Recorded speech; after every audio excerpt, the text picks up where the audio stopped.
My computer reset everything. Let's try that. Now it's working. Hello, everyone, to the final episode of our Road to CitizenCon, to Star Citizen Content Creators Roundtable. Yeah. So next week we'll be doing CitizenCon for 48 hours, starting Saturday at noon EST. But this week we have another panel of esteemed guests. I'm because of the time that I did not have to set up this. I'm pretty sure none of these people are with under a year of joining Star Citizen. So older people in a accountness, it's fine. Anyway, so we're gonna go around. We're gonna introduce everyone and ask them to introduce themselves. So we're gonna start over here, as always, with theAstropub.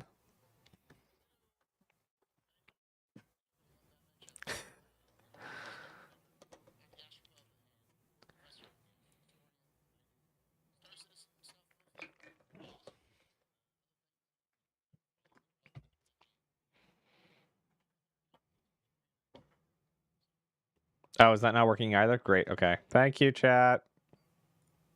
Can you? Okay. No. Oh, there it is. Yes, they can now hear you. All right. Hello, my name is Paul Bazikro1 Batman Shelley, your humble host and space bartender at the Astropub, and your professor on the Astro Historian. The Astropub is a channel where I kind of do Star Citizen and space content and sci-fi content and all that sort of wonderful stuff. Mostly Star Citizen, but other stuff as well, and including the Captain's Table, which is now the longest running Star Citizen podcast in the community, since been around since 2016. And yeah, the Astro Historian is mostly my lore channel, so I cover lore mostly from Star Citizen again. But we've been doing a little bit in Starfield, and I'm going to be doing a Titanfall lore thing here in a bit. So just kind of diversifying out every so often, just kind of catch more ideas. So. Which I hear is actually like ramping up again. Like Titanfall is getting updates, and they're like dropping hints to a third game. So they've been talking about developing Titanfall 3 for a while. The Apex Legends, for instance, was originally supposed to be Titanfall 3. See, that's why I thought like, oh, it's another battle royale. Just like that seems like a bad idea. That was a pivot. Well, the reason why they decided to turn it into Apex Legends was because it was using the Source engine. And they were like, we don't want to use the Source engine anymore because it's not going to be supported or not going to look good for the next generation. So let's just turn this into something else. And so they turned it into Apex Legends because they got money off of it. No, that makes sense. But they've always been talking about doing Titanfall and Titanfall adjacent content for a while because Apex Legends takes place in this Titanfall universe. So, yeah. So hopefully we'll get Titanfall 3 soon. But yeah, there's a very big, deep lore section for Titanfall that I'm willing to get into. Yeah, I look forward to watching that one. And then where's it? It's over that way. AngryPCTech. Hello, everybody. My name's AngryPCTech, Star Citizen streamer, unofficial tech support. Mainly do Twitch, a little bit of YouTube, a little bit of Kick. Same name on all of those. We do laser engraving, custom challenge coins, all kinds of anything dealing with nerd, tech, cutting edge, we do on my stream. And diehard Star Citizen players since like 2014. You'll have to forgive me, my brain's a little muddy. I've already done a 6-hour stream earlier in the day, so I'm kind of brain dead. Well, we appreciate you showing up. Thank you so much. Like it was down to the wire. I think it was 5 o'clock. Paul, when did you actually like say, yeah, I can jump in? It was 6 o'clock. So 2 hours ago, we were still trying to finalize timing and things. So this is always a fun time of the week for me. Then last but not least, Zarian. Whoa, who are you and what do you do in Star Citizen? Howdy, my name is Zirin. I'm relatively new to the entire content creator scene, but apparently the Lords of Justice over here think I'm fairly qualified to be here. But I've been at it I'm a relatively new player, but I'm not new. I've been around about 4 years since December of 2019. But unfortunately, I'm one of the crazy people that have already almost spent 10K. So I am a content creator as well, but Zirin is my Discord name. You won't find me under that. Oh, My that's right. You're YouTube handle is xis0096, and on YouTube and Twitch, and AO96 on Kick because, well, it was taken somehow on Kick. So, yeah. But I think we've all had at least one account somewhere on something at some point in time where we go to make our name and it's gone because someone else has it. Yeah. That's my problem on Which is That's why Twitter. I've, That's why why I've I'm rebranded 3 times. Yeah, it's the reason why I'm theAstropub and not AstroPub, for one reason, because there was a Twitter account which was a astronomy club in like northern England called AstroPub, and they had 5 followers and hadn't posted since 2014, and I was like, why, why? Yeah. So originally everything I had was Nazareth. Now it's the Nova Forge. And on Twitter, that was the same sticking point. Somebody had Nazareth and never posted, basically never logged on, didn't even have an icon. Like, and I'm like, hey, Twitter, this person's obviously not using their account. And like, it's been like 5 years now. It's just like, okay, I see how this is. Yeah, there's a Twitter user called AngryPCTech who has like 400 Star Citizen followers for no other reason than I did not know how to type correctly. Like one of my followers messaged me and goes, "I don't think that's your profile," and I went and clicked on my own link and I went, "Sure enough, you're right, that's not me." And I went and corrected it and I was like, "There you go, yeah, we all do it." So. All so much fun. All right. So in today's show, we have, of course, our CitizenCon topics that we'll be doing in our second half. So for our first half, we're going to be talking about general news and things of note to talk about this week. So we're going to talk about the F8 Lightning and what we think of the ship itself and balance as a whole for Star Citizen and the gold and platinum ticket event, and we'll wrap kind of like should they not have done the Lightning out this soon, buying it for whatever reasons. I know it's a very charged topic. That's why we're here at the roundtable to discuss it. So, starting with the F8, going in reverse order of introduction, Zarian, what do you think of the ship that is the F8? It's kind of a touchy subject, like you said, and I already see the head scratching from Paul. Yeah, because let's face it, it's a poster child for Squadron 42. A lot of the veteran backers have paid for, pledged for, and initially wanted to play. Even though they're not technically the same ships, the FA 8 and the FC 8, there's a very big difference in the firepower. They're still technically the same ship, and a lot of people are fairly nuclear about it. So, as all things Star Citizen.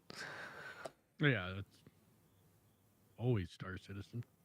AngryPCTech, what do you think about the ship, the F8 Lightning?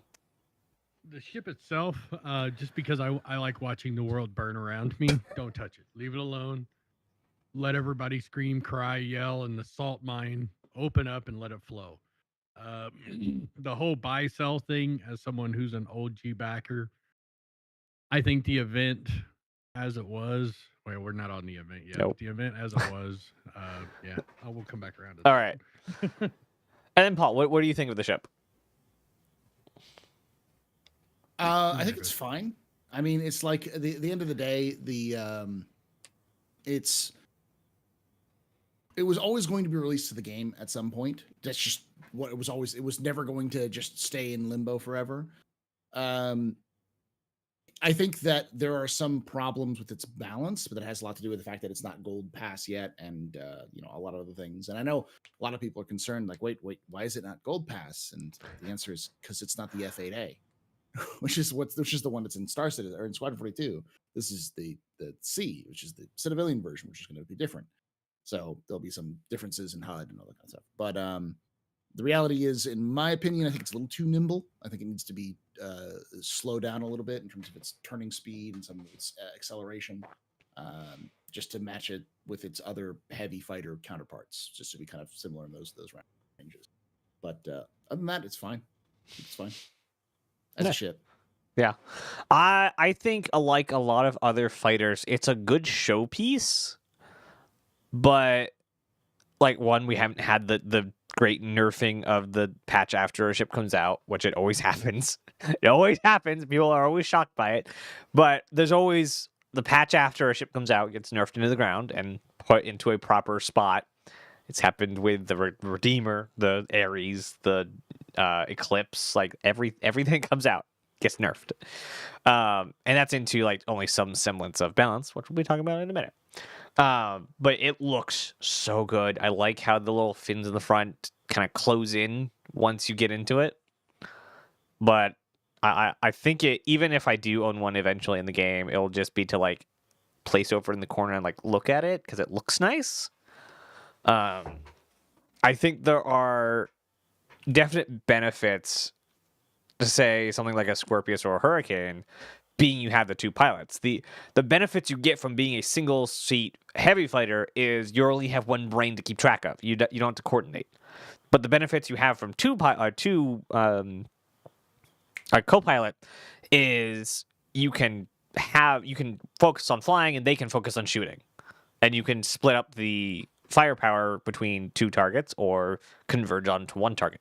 So I think it's going to be an interesting spot in the balance when they actually get a balance, but I really like the look of it. I just don't know how useful it's going to be, in a month or two. So we shall see. And as we've all alluded to, balance. And then we're going to talk about this more on a broad spectrum. So game balance as a whole. And for my opinion, I hold the opinion that it doesn't exist right now. There are stuff in the game that is not balanced, whether that be how the radius of the bombs, how fast the bombs fall. Missiles obviously are getting rebalanced like every 6 months. Different repeaters and the damage they do. Shield, we don't even have a lot of the components in ships. So how can they balance the game? That's incomplete.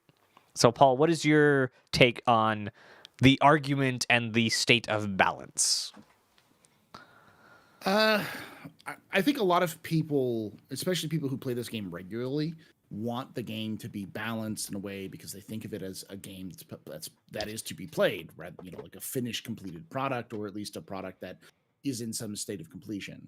And I think CIG puts the gun to their own feet and pulls the trigger with that one because they advertise it as all but a finished product and have talked about it legally speaking. They consider it to be a released product and early access. So, and that whole thing. But at the end of the day, there's so many things that haven't been added to the game yet, which are going to change balance, that it's just a waste of time and effort to try to balance everything perfectly. That being said, CIG does actually have a team that does balance, and they work on it frequently, but it's a small team, and it takes a while for them to try to balance with what's the 150 ships they have in game now, like including variants. It's growing every quarter. Every quarter there's something coming out. In every monthly report, there's like at least 6 ships being worked on. There's like wait till next weekend. There's like 9 ships on the that have been referenced in some way, shape, or form on the roadmap, or not roadmap, on the monthly report, being in some state of completion or worked on. So like, not to mention the ships we already know that are being worked on. So when are we getting our fuel truck? We've seen it since like the early RSI photos. I want the fuel truck. That's another thing. Like, how do you balance a Starfarer against a Freelancer or against an F8? Like, there's some balance issues as well that just never going to happen, where you're going to, like, how do you balance a whole sea versus an Arrow? Well, I mean, in its nature, in itself, it's a horribly imbalanced situation. That's the point. You're never going to have perfect balance as a result. Like, there will be weird ways that, like, players will find to be able to break the game and make a ship like the whole sea and a combat god, because of some stupid thing that CIG left in or broke. That's the sort of thing that's going to happen forever in Star Citizen's history. So I think to a degree, while balance is necessary, I think you're also never going to see perfect balance in Star Citizen. So yeah, I also think like however long StarCraft 2 has been up, I think it's coming on it's 10 years or something that StarCraft 2 has been around. And people are still just as upset as day one, yelling and screaming about balance and how unbalanced and OP some things are. Like the discussion of balance will never end. And I know this, even though I'd like people to stop talking about it because the game's not in a state that they can take a holistic form to balance. But like I know the conversation will truly never end on balance. So, PC Tech, what is your opinion on the state of balance in the game? Nope, he's gone. He's gone. You're still muted, bud.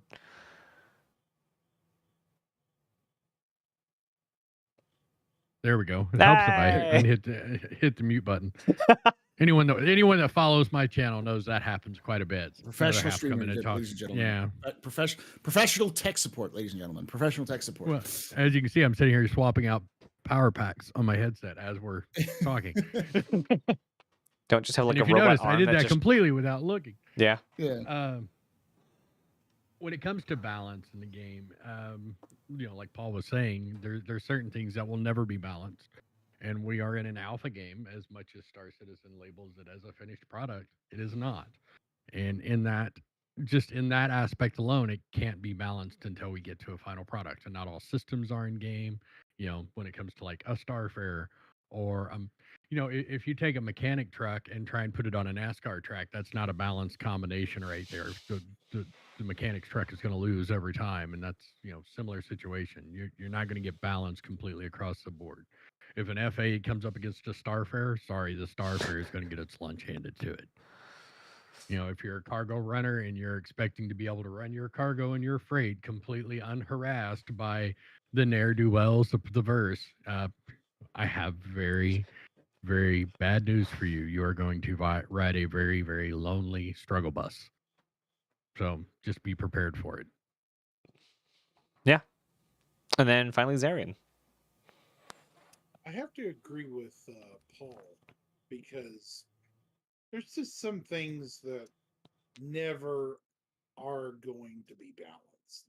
I mean, how do you balance in the real world a tanker ship against a cruiser or what's another thing, a patrol boat or something like that? There's no balance similarities at all. They're 2 to 3 totally different ships. There's no similarity other than they're both seafaring vessels, all 3 seafaring vessels. Sorry. Yeah, and I will sit on the sideline and eat popcorn and watch the fireworks, but absolutely.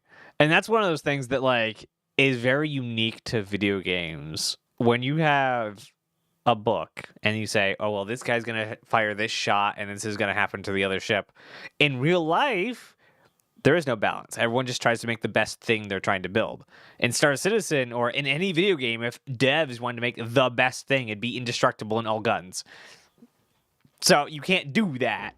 So they need to balance and they need to do these fake, not nerfing, but they need to make sure they're not making a ship that is just the best at everything in every situation. And it's an incredibly hard thing to balance. Even, what was it? They were talking about, nope, there goes the entire thought. But they were talking about a certain ship, and they basically, you just can't say, well, this is just going to have 1 million guns and do that and for everything. And it's one of those things you have to choose where. Oh, it was getting an NPC to not fire at the player to make the FPS not impossible to do. Mm-hmm. You have to. How do you make a computer have an imperfect shot, even though you're telling the computer has all the metrics, all the numbers perfectly in split seconds? So how do you make them not hit the player? How do you? Well, I could actually answer that. Good. So let's look at. I have to go off one that I know the technology behind it fairly well. Let's look at Tarkov, for example. When a player enters the map, every NPC on the map, every AI character on the map knows where every single player is at any given time. When a shot is fired, there is for D&D players out there, there's a dice roll on how accurate that shot is. And based on that dice roll determines its level of accuracy. I swear to God, on Tarkov, every scav and thing on that map rolls a natural 20 every time, but that's the very high level version of it. And it's very hard to balance that because you have a computer simulating a dice roll, which is never really a simulation. It's a series of patterns that are going to emerge every time. But two, it's all dependent upon the overall server performance when that occurs as well. Yeah, multiplayer throws wrenches in all sorts of things. Yeah.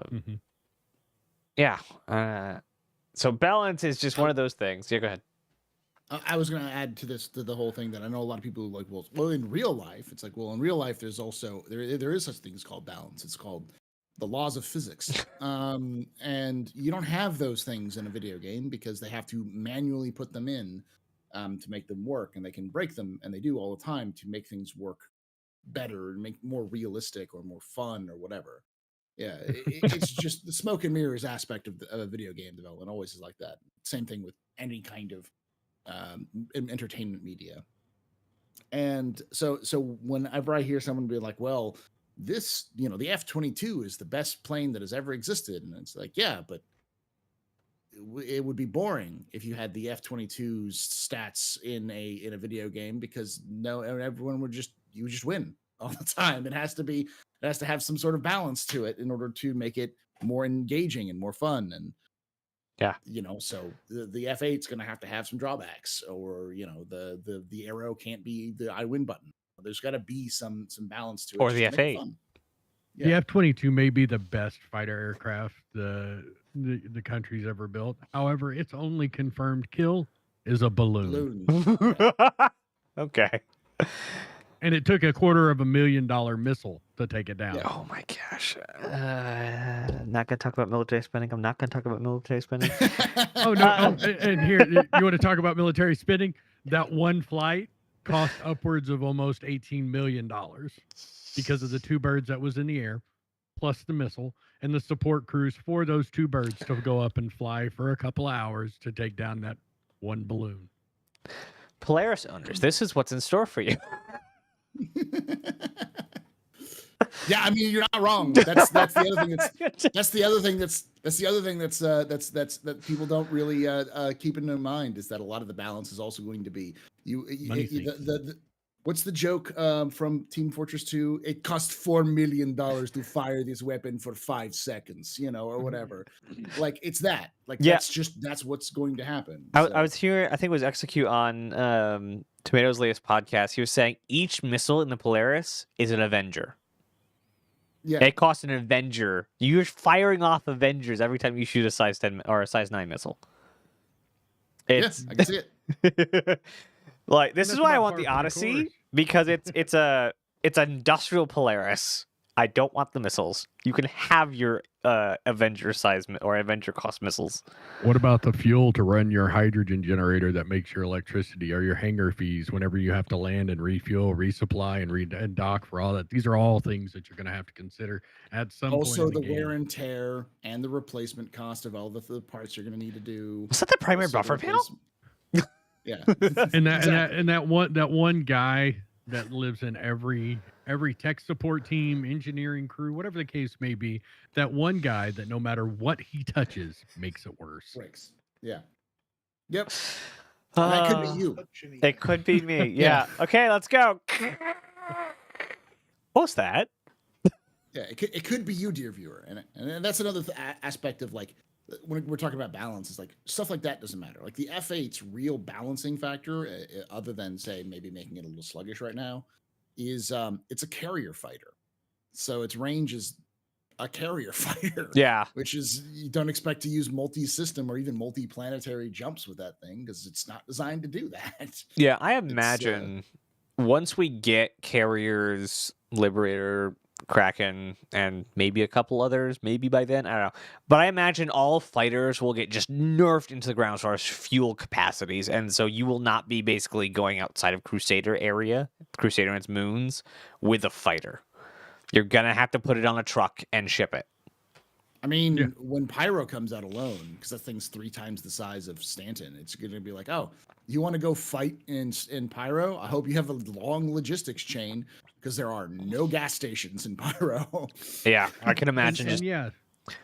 Right now we have the luxury of jumping around in our fighter ships multiple times because we're in one system. The shortest jump in Pyro is the longest jump in Stanton.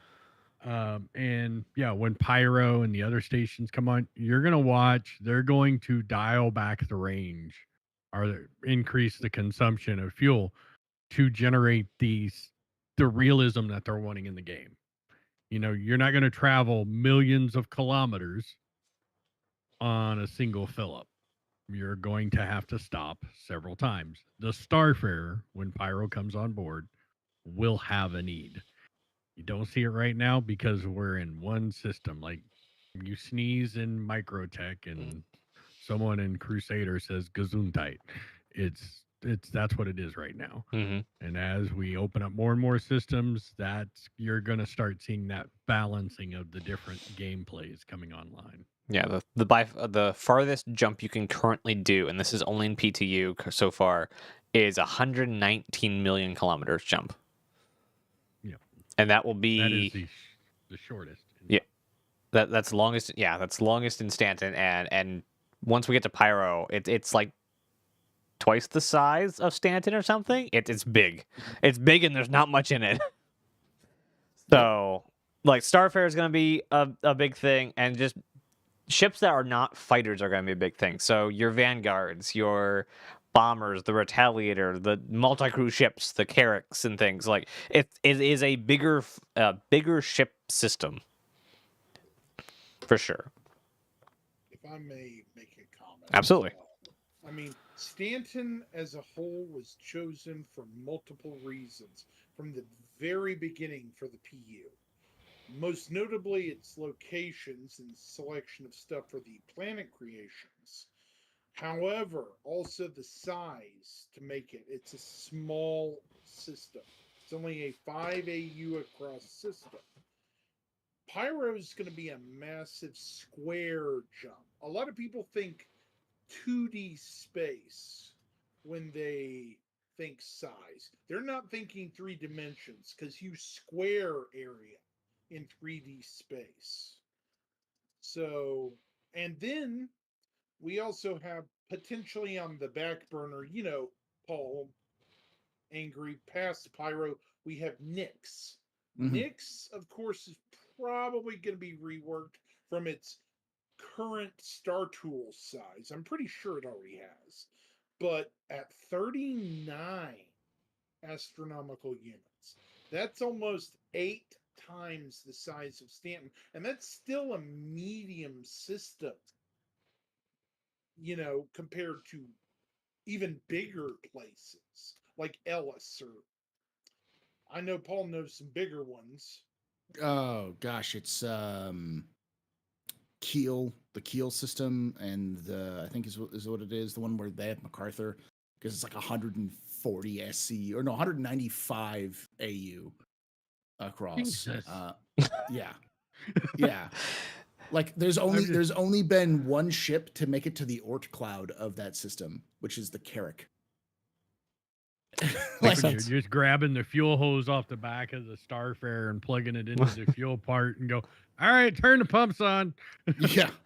It's so far across that the Carrack was able to make it out only after I think 4 months of travel. Wow. And that's the Carrack, which isn't exactly the fastest ship. So and Stanton is the exception, not the rule, when it comes to the size of systems. So time, speed, all of those things are going to start coming to a factor. And then on top of that, things like if you want to operate in a place like Pyro, going across the system, even if you have the biggest fuel tank, you're going to need the parts because your parts are going to break down over time. You're going to need other subcomponents for those sorts of situations. You're going to need food and resources. And then if you want to park in places like even like Ruin Station, there's going to be hangar fees and other things like that which you're going to have to pay. There's so much other stuff in Star Citizen that's planned that it's really, when we talk about balance, it becomes like, balance what? Yeah. There's so many other balance factors that we don't even have a reference for yet. So well, that's why I'm hoping Tony Z gives us something next weekend, because if Star Citizen becomes what they're wanting it to become, it's going to rely so much on Quanta to allow the game to balance itself. And that's really what the quantum system is supposed to do. Is if you're having heavy activity with combat or whatever in a specific area, unless it's a lawless system, the Quanta will go and lower the load on that area by engaging players or NPCs who are up to no good, or by balancing those things out. That's a whole 3-hour show in and of itself, trying to go through the woes of building a true AI economic and, I guess you could say, psychological balancing system to try and make a game be realistic to real world scenarios. Yeah, I do not envy his job at all. But he has been working on it for how many years now? Well, I mean, his background, I mean, he is an economist by professional training. I don't know. I think that's the correct term for it. But he was a bean counter and a money nerd before he became a computer nerd, a professional computer nerd. Yeah. And to be fair, he was a computer nerd. He made the Crusader No Remorse series. And that's why Crusader is actually named Crusader, is because it's named after Tony Z's video game. Got it. Gotcha. The Crusader series. I just know Crusader No Remorse, which is the one I know of. But and then he went off to the bean counter world because you don't make any money in video games. And then Chris said, "Hey, do you want to make an economy?" He's just like, "Make an economy, absolutely." Yeah, because that's the thing that it likes him. And the real reality is that the systems that use the quantum system are not cutting edge technology. It's stuff that economists and people who deal with the ins and outs of trade and stuff like that have used. There's systems that have been using for like projection since the 70s. Like this is not new tech. It's very old tech, and it's been updated over time. Obviously it's gotten bigger and better over time, but we're not talking about some revolutionary technology. It's just the first time someone said, hey, let's take that boring stuff from projections on trade differences and apply it to a video game. Let's see what happens there. That's the exciting part. Yeah. So. Let's watch the candlesticks, what they do in a video game. Yeah, and I can imagine one of the hardest things, and I think he mentioned this last time he was at a CitizenCon, the hardest part is not building this system. The hardest part is not getting the data. The hardest part is setting up the resource pits. Like, you have to go in and say, okay, we already stationed this, puts out this much stuff, and it wants this much stuff. Okay, now Breaker's Yard wants this stuff and puts out this stuff. Okay, ArtCorp puts out this stuff and wants this stuff. Like, it so far they don't have a way, last we heard, to dynamically generate what is the demand and the usage of a given area. They have to go in and actually set that up for every single outpost, every single place that has a supply and a demand. Well, yeah, as of right now, and I love that now we've gone down this rabbit hole, typical stream. But as of right now, there's not enough. Like, when true server meshing comes online, they won't really need the dynamically created aspect of it, because it will be a player-based economy. There'll be AI in the background doing transactional things, but for the most part, the economy will be driven by what the economy and the quanta will be driven by what the players are doing, from my understanding. There will be some influence from the AI system in the back end, but for the most part, it will be derived off of what's happening where from the player input. I'm talking about specifically like this Quanta still needs to know like what places like want iron or what places will produce iron, and they have to go and they have to build that library of all the places that buy and sell iron. Well, yeah. So, like for Hurston, for example, it's an industrial planet. We know what's produced there. Well, what products do they need to produce those items? That would have to be put in if it was whether it was the quantum system, or if it was just a static player-driven economy. Yep. No. Yeah. Absolutely. And as we run down this rabbit hole, there's also the final topic before we get to CitizenCon, the event. The most polarizing thing we've seen since Tuesday. So the gold and platinum tickets, we're going to talk about both. And the fact that they're selling the F8 for money. I know a lot of people have different views on this one. And we're going to start with Zarian. What do you think? Okay. It's a fighter. I mean, you get what you pay for, basically. Yes, it's a very good starfighter, and I expected, for Warbond, it to be around the price of the Ares. They're roughly around the same footprint, I believe. So I was kind of expecting maybe $30 more than the Ares, Inferno, and Ion, but I was pleasantly surprised he was a little cheaper than that, thank goodness. I mean, and if I may say so, compared to those two ships, which are highly specialized, the other two gentlemen will agree with me. The Ares are made more specifically for engaging capital ships and larger targets. The F8 is more of a multi-platform, multi-target attack ship. It can deal damage to larger ships with its overwhelming firepower, but they can also weed out smaller targets much quicker to focus on bigger target and prey. So for $10 more for Warbond, it's not bad. The gold ticket hunt, though, could have been a little harder. My example, okay?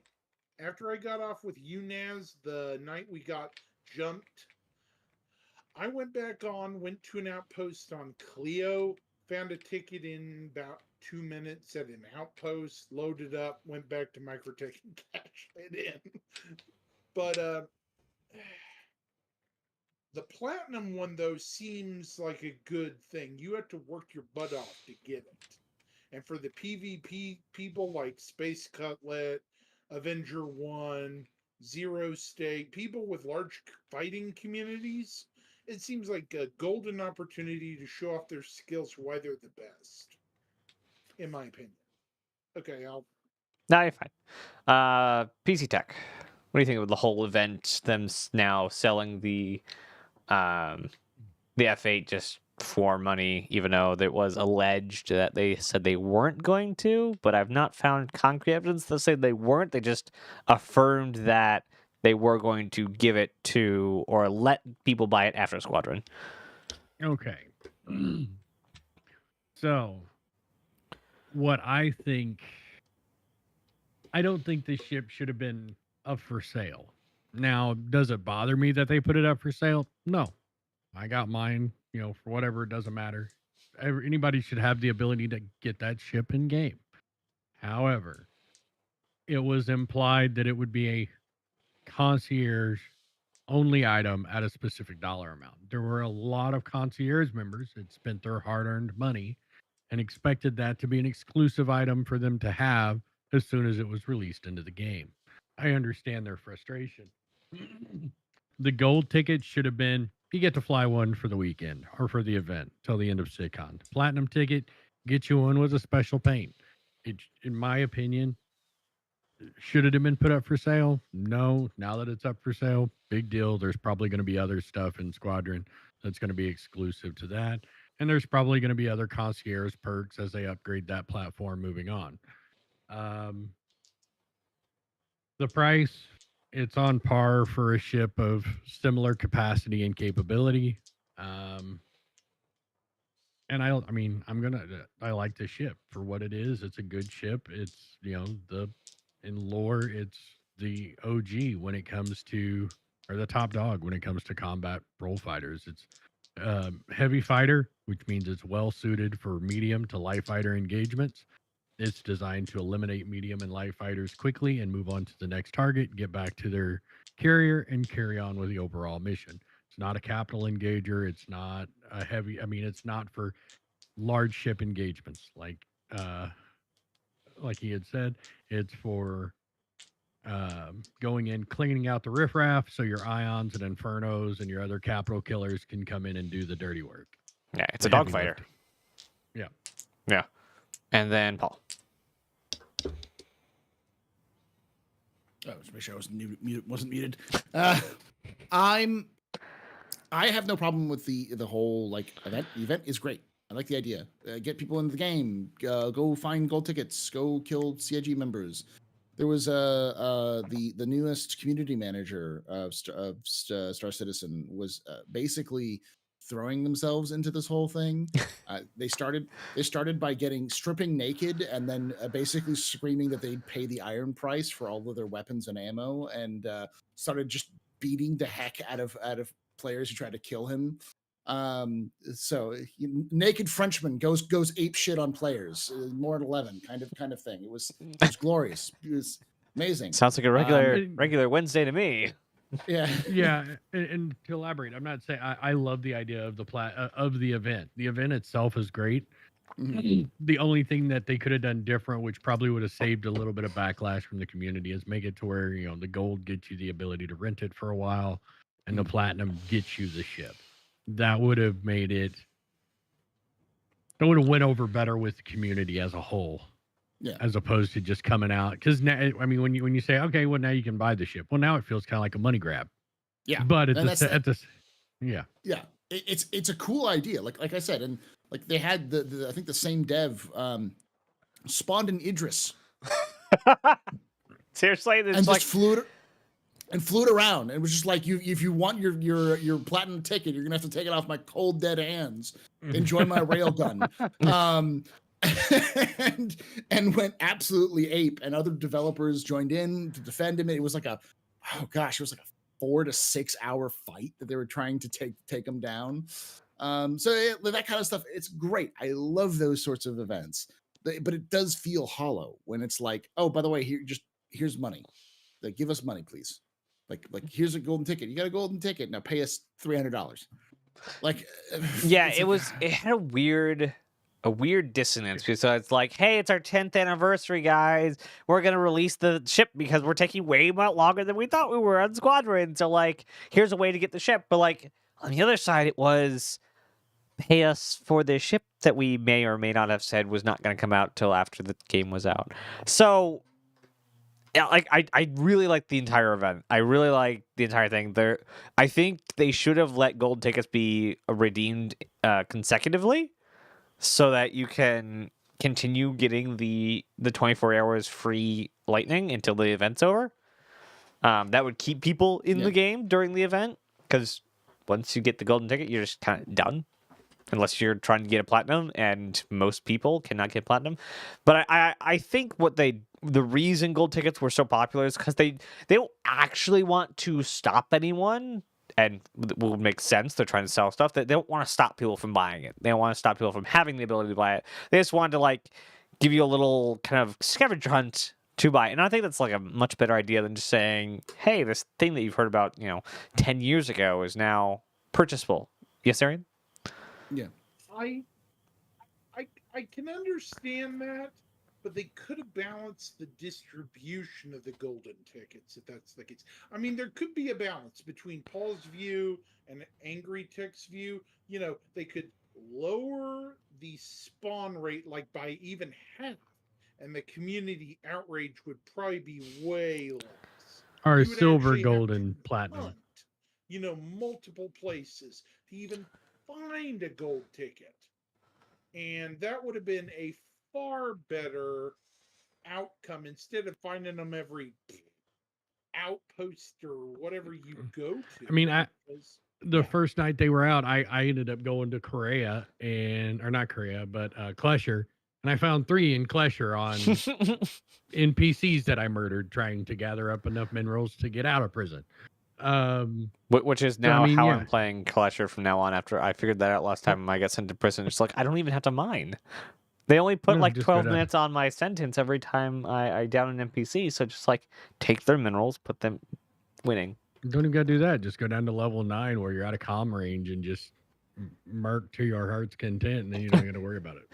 That's a long if I walk. may And now say everybody so, knows. Angry, that's a terrible missed opportunity for an exclusive Klesher skin for the F8. I mean, they did say that it's like takes a dev like 2 minutes to make a skin. So Yeah, Klesher yellow or blaze orange. You know, jumpsuit orange. Honestly, that would look good, I think.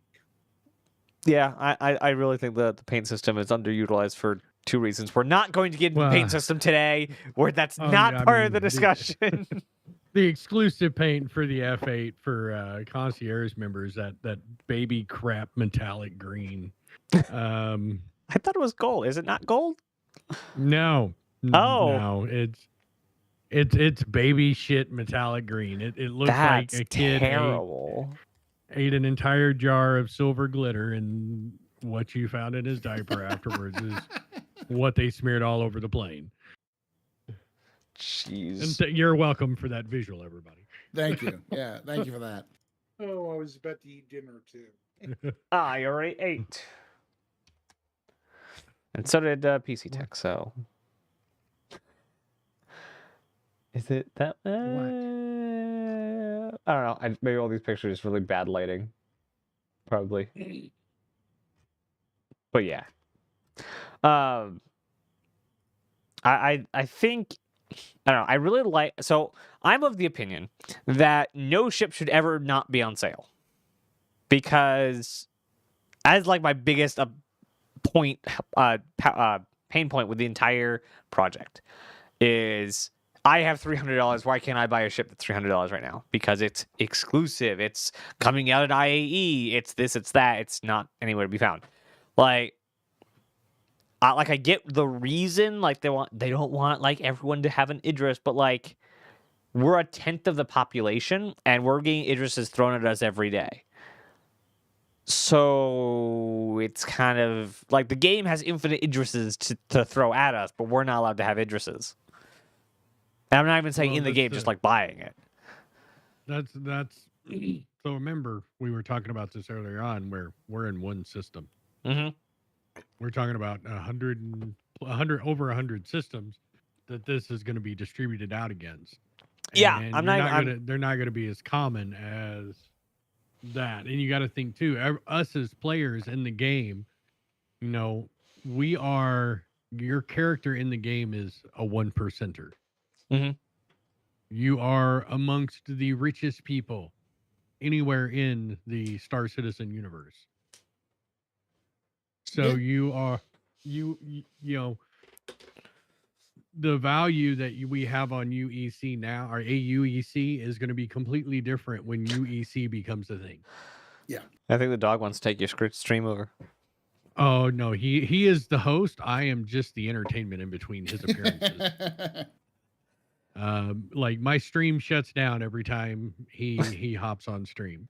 Nice. It's we have a camera dedicated strictly for when he hops up, because yeah, he just, and if I don't let him hop up in my lap, he will push my chair backwards because he is big enough to do it and take over. Yeah, that's why everything's wireless. That makes sense. I have a cat that is currently over there, and I hope he doesn't wake up, because then my desk will be cleared off and I won't be able to see the screen. But like the thing I'm like currently wanting to buy is a Kraken, but I'm scared they won't be able to get it because I have to play the F5 war during IE. But I have the money. I want to spend it on that, but I can't do that. Like, not accurate. What's the word? I guess when I want to. I don't know what the term is. That I'm thinking of, but basically, I can't decide that I want to spend my money where I want to spend it until CIG says I can spend it on their game, which they should want, and it's very odd, at least to me. I'm with you on that one. I don't like FOMO. I don't like artificial scarcity. I don't think it works very well because while it does allow for big pushes, like I think it allows for things like the sales jumps for line go up moments. I think that is less. They're ending up with less money overall than they would have had just for having things on sale all the time. Like, there's no reason why the Super Hornet is a sale only thing. It's like the Super Hornet isn't anywhere near as good as any other ships in its class, yet it's still a special sale only thing. Like, why? It makes Mustang Delta. yeah. Like, why is the Mustang Delta a temporary thing, or like the Perseus? Like, why? It's not like the Perseus is the size of a slightly, I think, bigger than a Hammerhead, or around the same size as a Hammerhead. Hammerhead's available all the time. Why isn't the Perseus available all the time? Like, there's no consistency. Well, and that's the thing. It's like it's designed to make line go up, big jump, and make people go, oh, I need to pull it out and pay for it now so I can get it. But like, I think CIG is under the impression that people will be more willing to purchase it during the sale, when I think it's like, no, CIG people, you have fans who are insane. Like they have more money than they have like time. So they'll pull that wallet out and be like, hey, like, I've got my $300 saved up. I'm gonna buy myself a Perseus, or $600. I'll buy myself a Perseus, or I get why the like limited numbers though. That makes sense because they don't want everyone with the money to be able to whip out a Kraken, but that's all gonna melt away once the game goes live. Well, no, because there'll still be limited numbers. There's still going to be limited numbers of those ships in game. Like they'll be not to limited. Mention, yeah, go ahead. Sorry, not to interrupt you, but yeah, not to mention, like I was saying a minute ago, that the actual in-game cost of that ship is going to be astronomical. Yeah, it's going to be not just the cost of the ship, but the cost to use the ship and the number of people required to run the ship. So, yeah. And we still don't know if we're going to be able to, like, 100% know if we're going to be able to NPC that ship to fill those empty spots. Yeah. It's just a weird kind of discussion all around. Okay, finally, we're at the 1 hour mark. Yay, we can stop playing rabbit holes as we move on to our second half. So I like rabbit holes. Rabbit holes are nice, especially in Star Citizen, because it always like ends up in not weird, just like nice conversation. That's why I pay YouTube for what I pay, because of freaking rabbit holes. That makes sense, yeah. So anyway, CitizenCon. And I forgot the direction we went around last time, so we're just going to restart anyway. So, CitizenCon is in exactly 1 week minus a day, 2 days? Somewhere around. Yeah, it's 5 days from now. 5 days from now. Somebody else can do math because I can't in my head. And as I said at the top of the show, I will be having a 48-hour stream. It should have been 36, but I was dumb and said 48, and I've said 48 to hundreds of people at this point.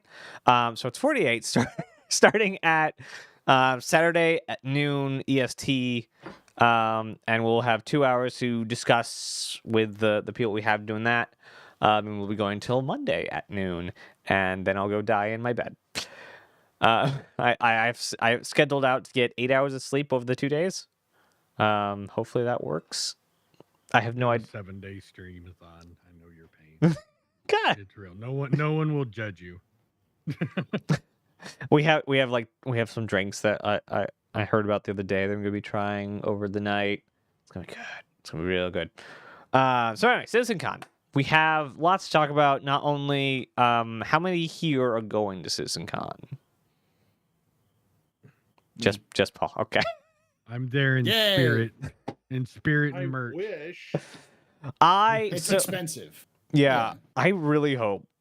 Because normally CIG, or at least traditionally, back when they had CitizenCons every year, would do a in the US, out of the US cadence for their CitizenCons. And they just bought a new studio, like straight up bought a new studio out in Montreal. So I'm really hoping next year we get a Montreal CitizenCon, because I'm in North Carolina. That is straight up the coast from me. Do you want me? Do you want me to like just take your dreams out the back and shoot them in the back of the No, head? no, I'm good. Okay, because I can tell you where it's going to be next year. It's going to be in Germany because of Squadron. Nope. Foundry. What? London. Nope, London. it's going to be in Manchester because of Squadron. Manchester. What? But the Foundry 42 is in Frankfurt. No, it's in Manchester, and then there is a Foundry 42 in Frankfurt. And you're right. The actual cadence would be Frankfurt next year, but because the main team that's working on Squadron is in Manchester, that's where it's going to be, because that's where they're going to launch Squadron. So, I'm gonna blame George Lucas for that because of Star Wars bad guys being British. 100%. That's entirely okay. But like Canada's under like British rules, so like that technically works, right? I would love to see the one after Manchester be in Montreal, because that would technically be back to Austin, but I think it would be a good kind of like a little, since everything else has been thrown off because of just throw everything off. Just screw it. Just like have the studios do the whole Olympic Games, like not vote in, but a bid to have CitizenCon in their city. Or have the players like do some sort of bid, like, hey, how many people can we get at CitizenCon this year? And they all bid to like how much they can support the CitizenCon. Don't challenge the Canadians. Canadians are insane. They'll do it. So, and then it will be in Asia for like every year. Yeah, because they are insane. Or France, because the French are outnumber all of us in the community. They're I think outside of the United States, just by volume, it's like the United States, England, and then Australia, and then France, or something. I'm in the wrong country. I just was born in the wrong country. Anyway, I'll tell you how crazy Canada is. Most of the stuff in the Geneva Convention is because of Canada. Mm-hmm. Yes. Their last idea, which they unclassified because they got a better idea for what happens if they want to go to war with the U.S., was blitz across the northern border of the U.S., burn all the cities, and run before the military shows up so that they can be busy putting out the fires. Mm-hmm. Like, they're absolutely insane. Anyway, getting back to our topic, CitizenCon. So we're going to have 3 different questions. We're going to have hopes, predictions, and concerns. So starting off with hopes, Paul, what is your hope for CitizenCon? My hope for CitizenCon is very, very simple. And are you going to place first? What? Oh, for fight or flight? Yes. No. Yes and no. I will definitely do my best to not die, and I have a good teammate, so I'll probably do okay. But I am facing Gabs for the first round, so it's gonna be difficult because Gabs is a lot better PvPer than I am. So have you been training at all? I've been practicing a little bit, and my plan is for this week between Monday and Wednesday with my partner to train a little bit more. So with them, so. Yeah, just stick yourself in Vandal's form, because that thing just continuously spawns bad guys. Yeah, and in atmosphere, I gotta remember how to flight in atmosphere and such. But I have one hope for CitizenCon, which is an announcement of Squadron 42's release date. An announcement that Squadron 42 is going to be released in a year. Now, I don't think it'll actually be released in a year, but I do think that they'll announce it. Because, and I know a lot of people, especially a lot of Star Citizen fans, are like, no dates, we don't want dates. It's like, that's not how marketing works. Yeah. Like, you need time. It takes 9 months to a year for you to do an activation like this, and requires a lot of rollout. And the whole point of marketing is to tell people you exist. And the very obvious point is, not every Star Citizen fan knows that Squadron 42 exists, let alone the wider gaming public. So yeah, you definitely need to do a marketing campaign to be like, hey, this exists. I remember there was a video I watched where someone said, "What if I told you there was a video game with Mark Hamill, Gillian Anderson, John Rhys Davies, Henry Cavill, and you started listed off all those things in a space adventure? It exists. Well, I'm sold. But no one knows about it. But no one knows about it because they do terrible marketing and it's stuck in development hell." And it was a video talking about how they discovered Squadron 42 and were like, why are they not marketing it? They're doing a terrible job. And it's like, because it's not because they have Bethesda-itis. They're like, yeah, we have a game. 15 years later, nothing. Yeah. The last year of development, everything. Yeah. And that's the thing. It's like they need that time. And so I think if CIG thinks they're going to hit that time, which, this is CIG, so probably won't. But then again, this is game development. They probably won't. They don't they're in good company if they this is the release date. Oh, by the way, we need 6 to 12 more months. Like CD Projekt Red, Bethesda. Did Baldur's Gate delay at all? Baldur's Gate got delayed a couple times too. Yes. So they're not going to be in bad company. No. So it happens a lot, and with video game companies. But that is my hope, is for an announcement for Squadron 42. I'm also just looking to hang out with people. This is the first CitizenCon where I'm nervous because a lot more people in the community know me now than 2018. And there's going to be apparently 5,000 people there. And I keep getting people who pop up in my chat. They're like, "I'm going to see you at CitizenCon, Paul." And I'm like, "I have never seen your username before." Oh, God. All your lurkers now come for you. All of the people, all of the crazy people, because what's going to happen is they're going to show up and they're going to be like, "Hey, Paul, where's part 4 of the complete history of Star Citizen lore?" And I'm like, "Oh God, I'm going to be murdered.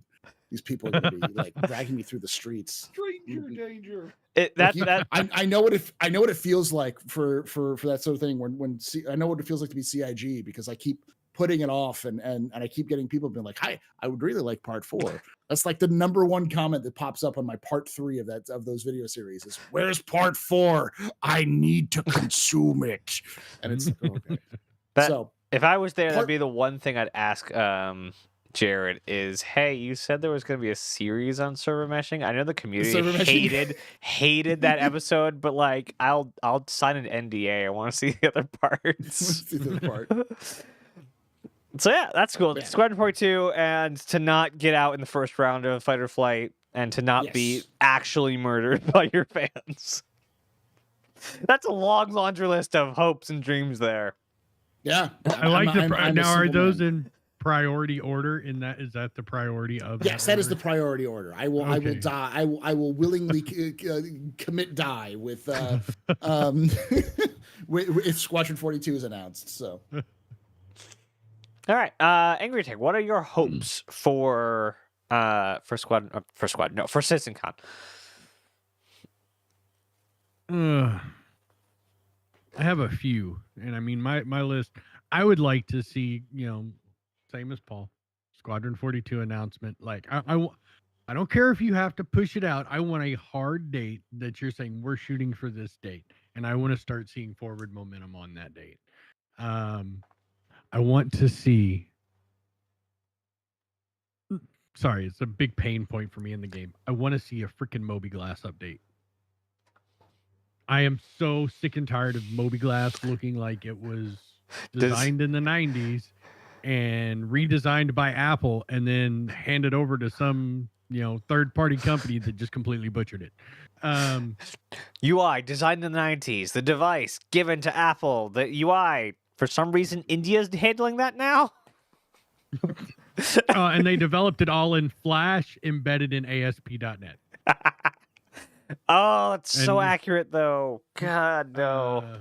But okay, so there's an entire panel on UI. Yeah. So we're gonna see it. So is your hope to see it, or to actually give a time when a patch number it's going to be in the game?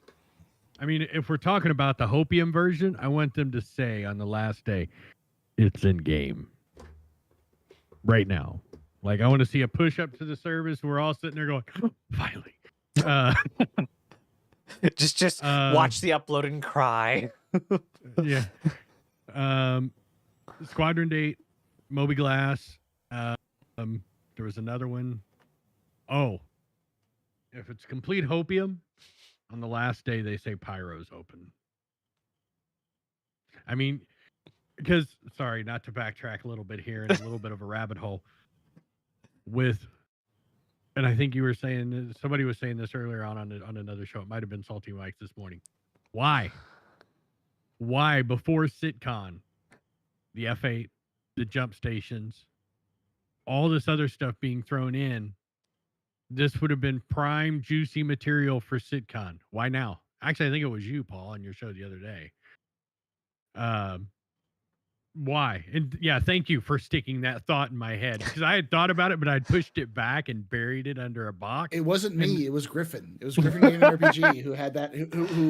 Who lies awake at night, being like, "Why did CIG do this? Please tell me, CIG." Okay, yeah, So. yeah, and I was just like, ugh. Now, thanks. That's gonna be stuck in my head all freaking week. I don't even know if hopium so because okay, so you took that hopium bottle, turned it upside down, and went. No, because I don't think we're getting pyro even in the first half of next year.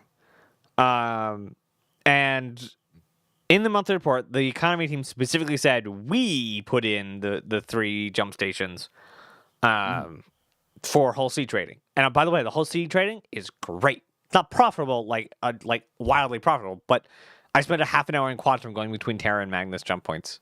It was which great. is weird because I hear so many people telling me that it's broken and doesn't work. I got it to work once, okay? Don't jinx it now. Okay. It still doesn't make sense. They could have simply added more Docker. That doesn't really add anything to the whole C gameplay from a logical standpoint. From the economy team, it adds the ability to bring in resources that are not accessible in Stanton. So all the resources that need to come and go to Pyro, Magnus, and Terra. So all the resources that are mined in those systems or mined beyond those systems, there are points now that we have that we can pull in and get rid of copious amounts of stuff. Okay, I'm going to be that guy. Where does AV equipment supplies come from on Area 18? Where does the fireworks supplies come from at every orbital station that's already in the game? That sounds like smoke blown up ass. I mean, for sure, but it's the economy team. Like, I don't have all the answers, just the ones they tell me. But yeah, I think, me personally, I don't think we're getting pyro in the next 6 months. But it is definitely a hope. I wish you good luck on your hopes. So you said pyro, new mobiGlas, and Squadron 42 release date. Maybe an expanse for good measure. I mean, expanse for good measure. Okay, so. Ooh, I hit a trigger. They had the stupid refinery ships as a tile on the progress tracker. Why? They had the expanse and said, this is the expanse. Not the expanse going on the roadmap, but refinery ships on the roadmap. I don't get it. You know what else is a refinery ship? Huh. The Orion. Okay, the Orion the Starfarer got work, and then they said, hey, this is far too big to actually do anything with right now. That's shelved for like the next 10 years. We're not touching it. I don't know. They announced the expanse and then said, oh, we're not working on the expanse. We're working on refinery ships. The Starfarer is a refinery as well. That's true. Refinery stage. It can refine quantanium and hydrogen on board. But they didn't say refinery systems. It's fine. Anyway, Zarian, what are your hopes for Squadron? Not Squadron! CitizenCon! I'll get it right eventually. Okay. Starting from the top, my general hopes, are not as general as you would think, but I want at least a soft date for Pyro, maybe Squadron 42, even with all the, hinting here and there. Soft dates seem like more of a thing CIG would do than a hard date. Like say, it's going to be out maybe in third quarter 2024 for IAE, Paul. Is that about the time? I agree with you. I don't think we're gonna see a hard date like that. I do think we'll see like fall 2024 or something like that, or October 2024. But that's probably the most precise we'll get. So. Hopes also continuing on that, more than just Pyro Showcase. Remember, we have more than just a few handfuls of guys on the Planet team. We have like an entire studio basically dedicated to Planet making solar systems now.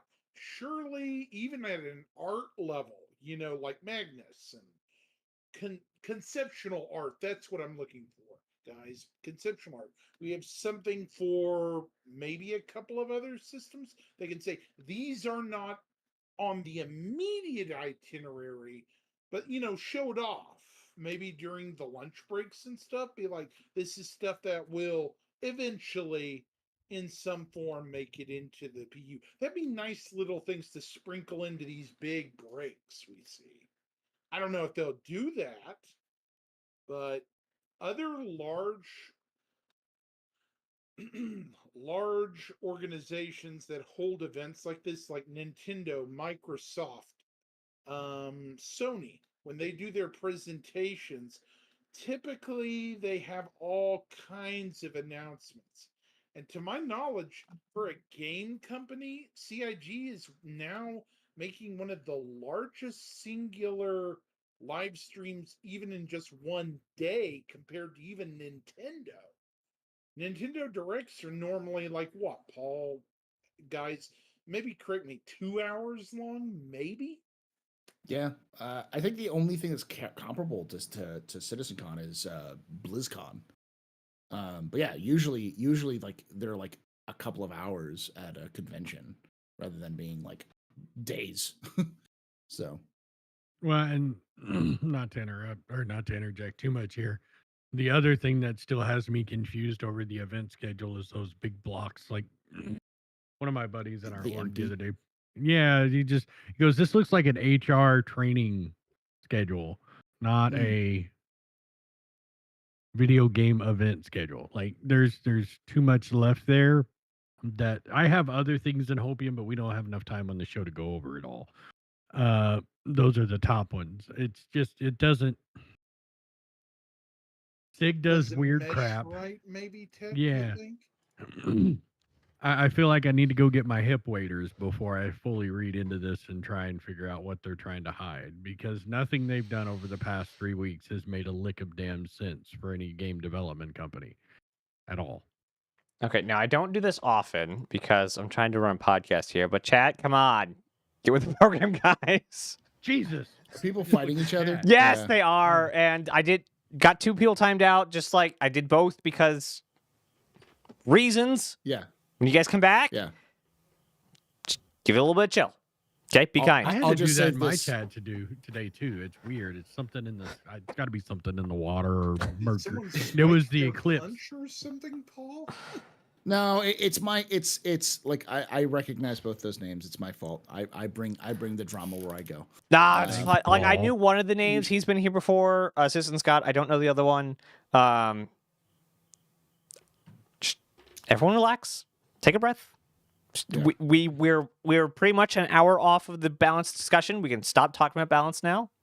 Yes. Breathe in. If y'all would like to have out. if y'all would like to have a personal discussion about these, I'm sure you can have a discussion on NASA's Discord. Yeah, and it shows up every like 30 minutes. The link to the Discord says join the persistent discussion. Yeah, you can go there. Or on every Wednesday, we research stuff live. So if you guys have any questions, I will literally sit down in front of you and research everything you want.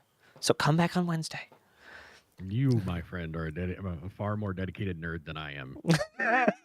This is why me and Tree started a podcast where we just do crap like that. For 4 hours. For 4 hours. Talk about just one aspect of the game for 4 hours. Yeah. So. Yeah. Like, One I of do the this all the time at work. Never before in humanity has man contained such access to all the knowledge that the world has in the palm of their hand, yet you still call me and ask dumb questions. There you go. There's the link to the Discord right there. Just showed up right on time. Go there. Scream at me there. Just don't do that to your wife. I'll explain. If you don't understand why that's a bad thing to say to your wife, ask me in Discord or in chat one day, and we'll go into that. Because the simple response is, "That's how the fight started."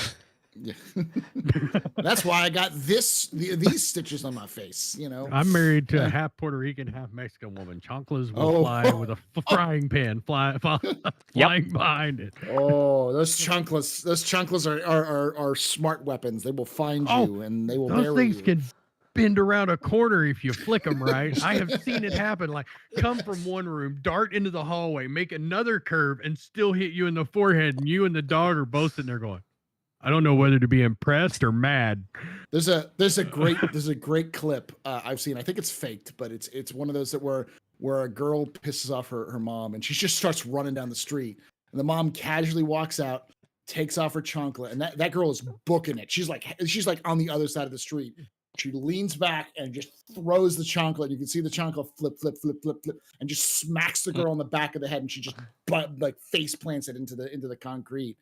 And it's like, yeah, I believe that's fake, but I believe that could happen. I believe that has happened at some point. Never underestimate Abuela's chancla skills. No, never. I still agree with you though, Tech, back on, That's back topic, to yeah. what we were saying earlier, because the schedule looks weird to me. It doesn't look like a schedule for a something like Nintendo Cine or Xbox. It looks like a tech manual or something.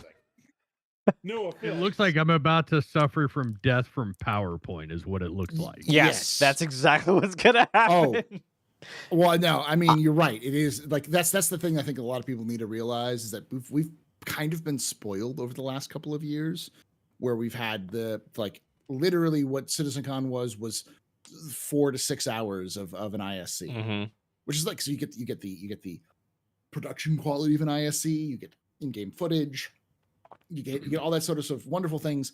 No, this is Star Citizen. The PowerPoint presentation is what you're going to get with some videos. This is Star Citizen, the 2-day holiday live stream. Yeah. Yes. But at least they're not doing an entire panel on just Spectrum. Okay, y'all don't understand the pain. I'm hoping. I'm sorry, Paul. I didn't mean to interrupt you. I'm hoping Chris Roberts is not part of that 4:00 schedule on navigating the universe. Oh God. No, but he's gonna be giving the Squadron panel if it exists. Yeah. Well, did they put in enough time on on the last day? So I was actually shocked by the schedule not having more time between panels. It's just one after the other. It's just go. And then there's 2 hours at the beginning of each day. Well, at the end of Saturday, there's a weird gap. We're gonna get to that weird gap in a minute. There's a weird gap. We'll falling asleep there's last year. Yeah. Well, there's a conspiracy theorist about that. Gets a theory about that gap because of what Jake has said. So. Oh, more conspiracy theories. I'm definitely intrigued. All right. So apparently it's a misprint. It's an error. There's supposed to be something there. But whenever somebody asks what's supposed to be there, Jake just does the zipped mouth emoji. Oh, interesting. Nobody breaks. Yeah. You just have to pick your panels and hold it. Or do the Drake thing. Put a bucket in your room. So since we left off with Zarian, predictions. What are your predictions from what we're going to get in a more concise kind of way? Because it's a 2-day thing. So bigger prediction, kind of like themed predictions on what we're going to get for CitizenCon. Let's see. Well, okay, what I'm really hoping, and I'm sure Paul and Tech will agree, I'm hoping we get an itinerary prediction-wise, maybe with short time scale on the new Moby Glass and the map. Especially with the addition of the 3 new navigation markers in the PTU, it's so hard to plot courses between, the furthest jump point that we currently got, which I think is Terra to Magnus. The Pyro, yeah, Terra to Magnus, yeah. And that, if you watched the little bit of spec here, if you watched the thing with Tony Z and looked at all the simulation data, those 3 jump point stations are the most active part of the background simulation in Stanton. So I'm wondering, will more of that be flipped on? This is real speculation, Paul and Tech. You get what I'm saying? I'm wondering if more of this will be turned on as the year goes along, maybe with more and more patches going forward. I'm not saying it's going to totally happen, but they already have it partially online. You've said it a numerous times, Paul, I know of, in your streams. Mhm. And it wouldn't be too far to start, taking it off the back burner and turning it on notch by notch to see what it does. And other speculations. The UGFs, they've said that the UGFs in Pyro are going to make it into Stanton. Remember, this time last year, the settlements weren't even in Stanton, right? Mm-hmm. Well, the year before last, in 2021, was it, Paul? Yeah. Yeah. When that CitizenCon happened, it was digital. They eventually translated into this year and last year, slowly filtering in. The UGFs that we've seen will probably start replacing, well, in some areas, more secure planets, specific parts of Stanton. I don't think we're going to see the number of them that were going to be in Pyro, but it would be almost a fool's errand to not put them in Stanton. And just the monthly report had one on Microtech, so. And another prediction I'm hoping comes out. This is kind of a red herring that was announced last year. The RSI mining ships, since no one mentioned it, they've mentioned it in a poll, I believe, last year. Yeah, that was the original. That's the only thing we've heard about it. Yeah, we've heard nothing. Not even what it looks like. No concept. Nothing. It's supposed to be between the Mole and the next biggest, which would be the Orion. The only thing we know is it's a larger and XL ship. I'm leaning more toward XL, because that's kind of a nebulous area. Gib. Yes. Yeah. I'm kind of torn on which RSI I want to see it with, because there are 3 RSIs. There is the Bengal and the military spec RSI, which it probably won't be in that, though it looks very shiny. There is the Constellation RSI, that kind of old but kind of like large, blocky kind of RSI. And then there's a Mantis / Apollo RSI, that very sleek, not flowing lines, but like that very high, clean sci-fi of RSI. And as much as I'd like to have that clean RSI mining ship, it's a mining ship, so it doesn't make too much sense that a mining ship would be in the sleek design. It would probably end up being in the Constellation, that blocky design. It has window struts. I'm going to go throw a monitor. Sorry, so. I mean, if it doesn't have window struts, I'm throwing a monitor. So we'll just throw a monitor at each other. Okay, perfect. If I may say one more thing about things I hope that they show. If they show more concepts, I'm wanting I'm kind of an odd duck when it comes to concepts. I want to see more alien vessels. Maybe specifically for newer companies like Gatak, or what's another one? Asperia, maybe the Jackal, Paul. I don't think you're.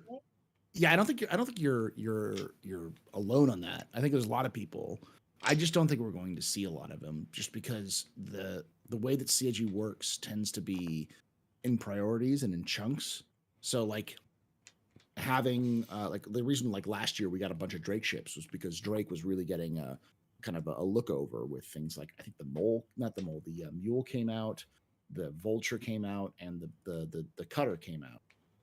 Didn't the Corsair also come out last year, or am I thinking differently? Yeah, technically the work started work on it, but it came out earlier this year. But it's still part of that boom, right? Yeah, exactly. So as a result, they likely will not be releasing anything Alien in my mind, just because unless they have a bunch of other Alien things. Like the one thing I think we will probably see is more Aopoa ships.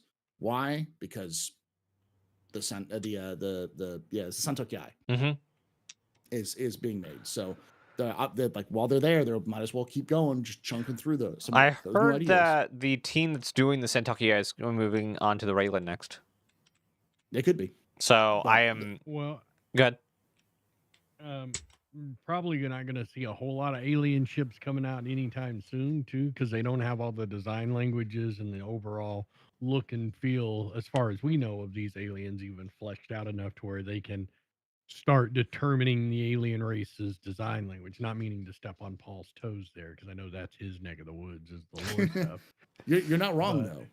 Like we literally don't have any indication that they've been working on the biology or the actual modeling of these creatures in game, other than the Vandul.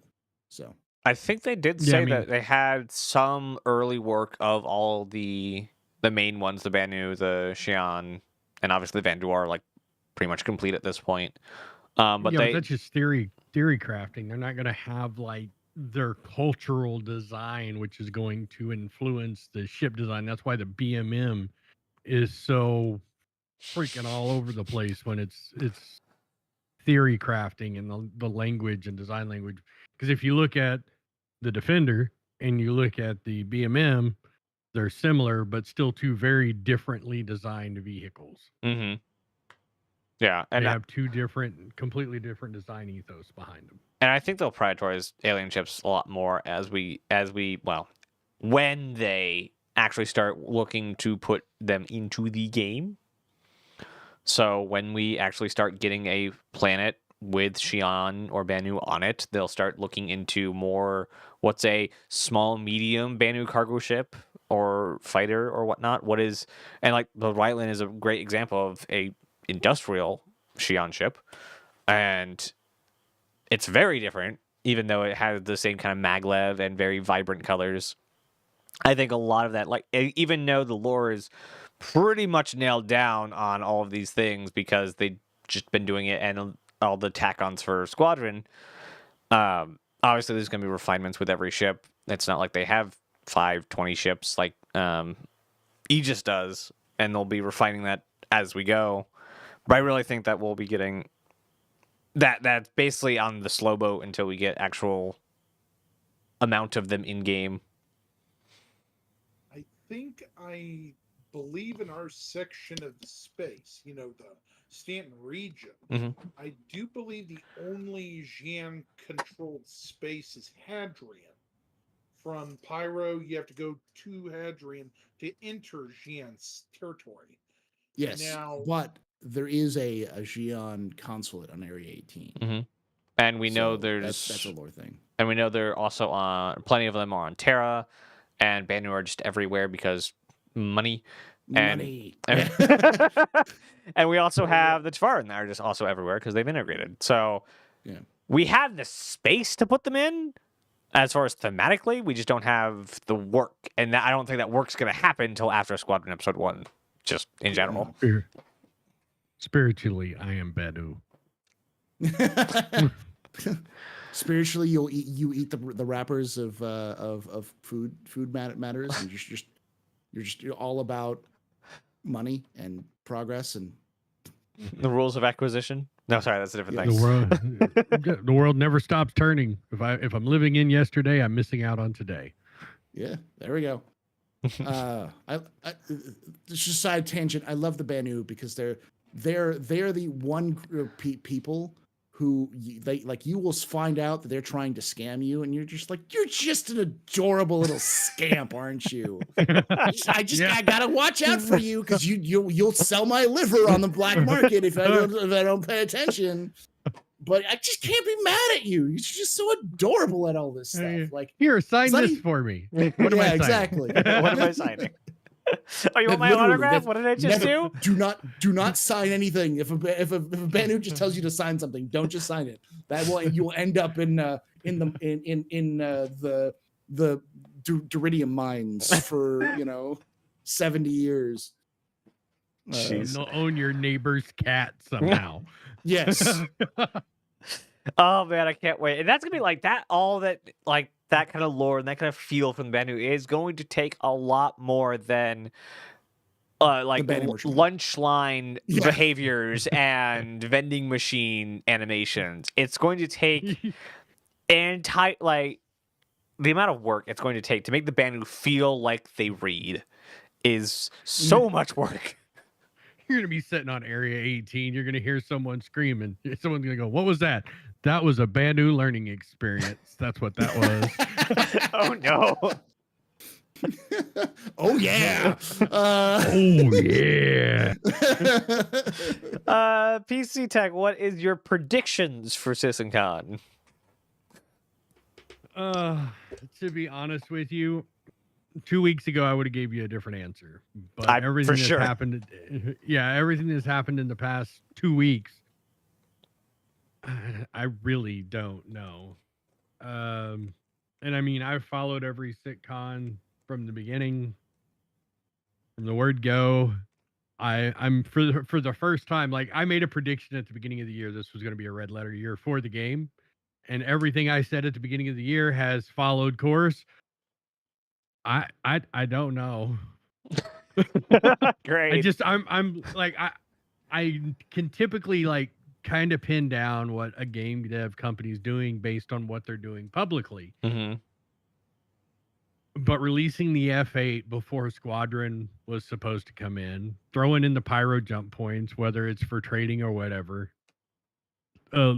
mixing the works. We got the replicate. Just so many things that are items I would have considered being plenty of meat for CitCon, for the CitCon patch, that we're sitting here going, if this is what they're giving us now, what are they dropping at the event that they haven't let on to? And that's, I feel that there is so much more, like they're farther along than what they anticipated. And they've done that several times in the past couple of years. They've been farther along than they anticipated at that time. And they just said, here you go. Here's a little smattering of shit. Go have fun. And I say that with all the love in the world. I just couldn't think of a better turn of phrase. But it's, I mean. Oh, Nightbot does work on YouTube. Okay. Sorry. I just saw Nightbot on YouTube. I am expecting a Squadron announcement. I have a feeling the RSI mining ship that we all voted on last year is probably going to be one of the concept ships or ships that are announced during the event. That's fairly true to form. I have a feeling, there's some other unannounced ships that we're going to be seeing. So get ready to pry that wallet open and pull the credit card out and go, no. I put a pneumatic hinge on it. It hears concept and it opens up. That's what happens. Mine's programmed into the computer. It just says, "Ooh, new ship, bye." See, I have to do. You know how banks have doors that they only open at specific times of the day. Mm-hmm. I have mine randomly programmed so that like if CIG happens to drop a sale, it'll just won't open. My wallet won't open until like after the sale is over with, intentionally, just so I don't spend anything on stuff. So. Fair. I mean, yeah, we're going to get some new ships. We're going to probably get a Squadron announcement. We're going to get some other news on new stuff that'll be into the game 3 years from now, but it's not quite ready yet. Everyone's going to be shocked and all that, the stuff that they said was going to be done isn't done. And those people are just, I'm sorry for you all. Game design's not linear. Development as a whole is not linear. If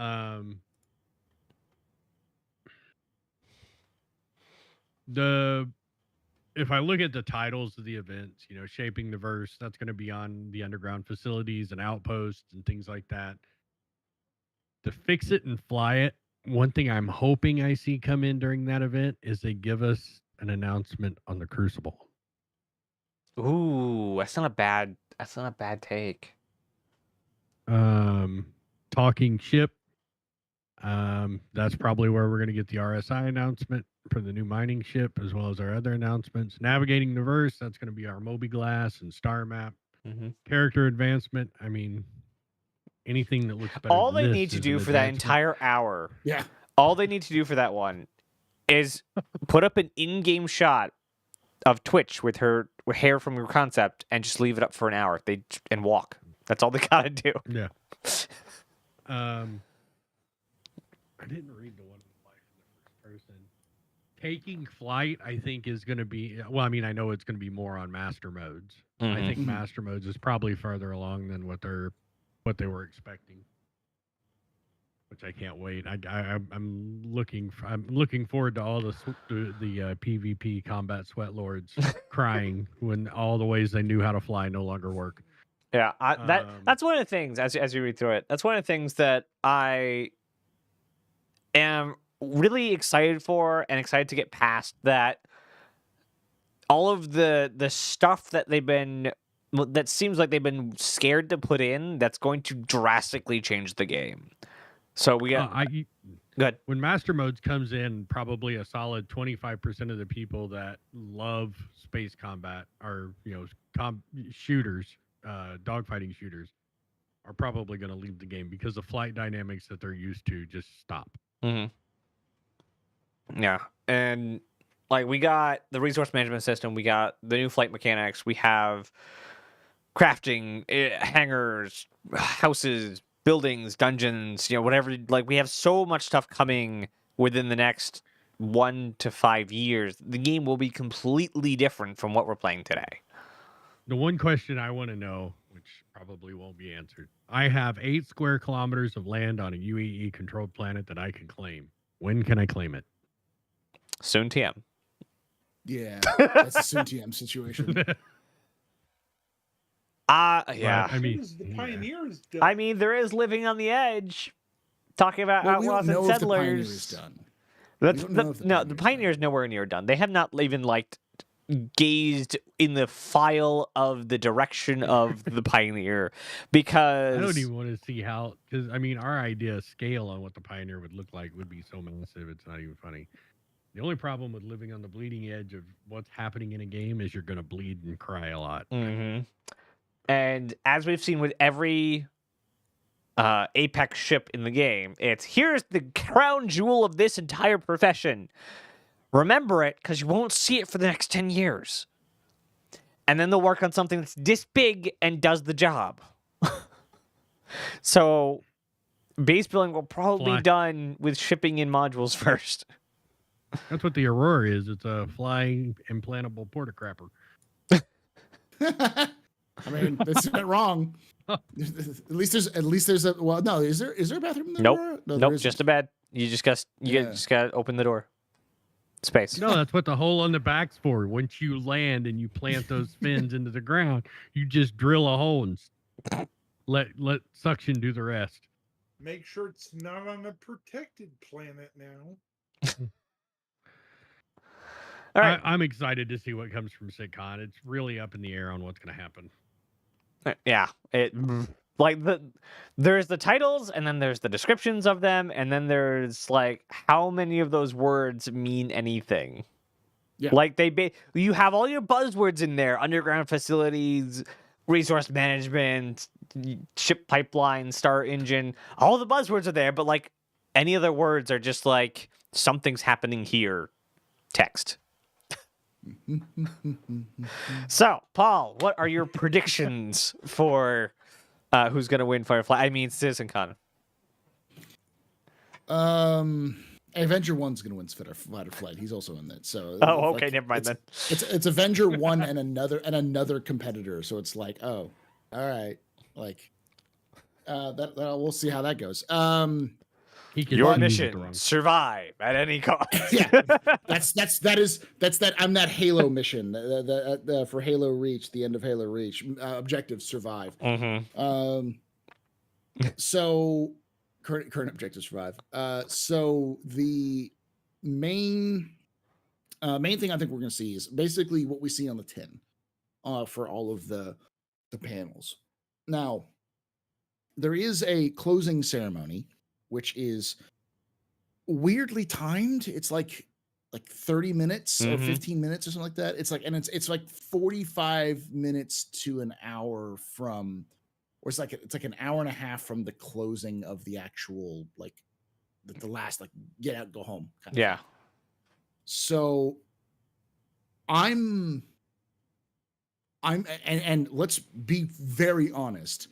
The first time I looked at that schedule, I'm like, is that going to be enough time for Chris? Like, it's an hour and a half, but like no. Chris, people got to leave. People got to leave the like pick their stuff up and walk out the door. That's going to take, 20, 30 minutes for everyone to be able to, migrate, because it's, 4,000 people.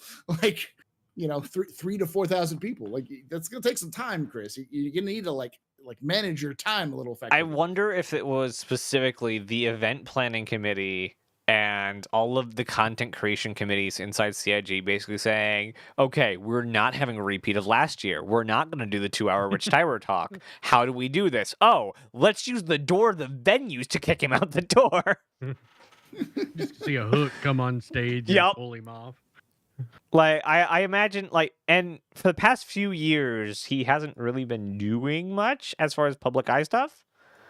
So I'm not exactly shocked that he has so little time. And that's assuming that he's not taking the 2-3 hours of blank space. Again, we'll talk about that in a minute. So yeah, very, very interesting, that closing ceremony, half an hour of just in the middle of nowhere.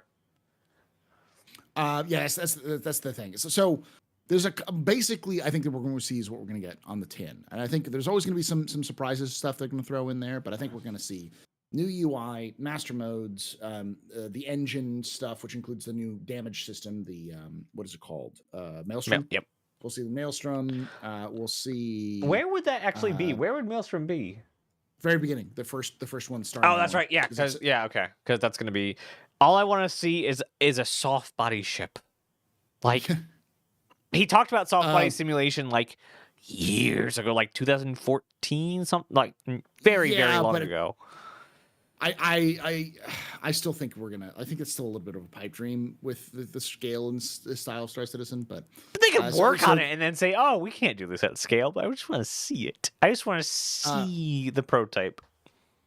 I also think we're going to see an NPC panel. I think one of those is an NPC panel.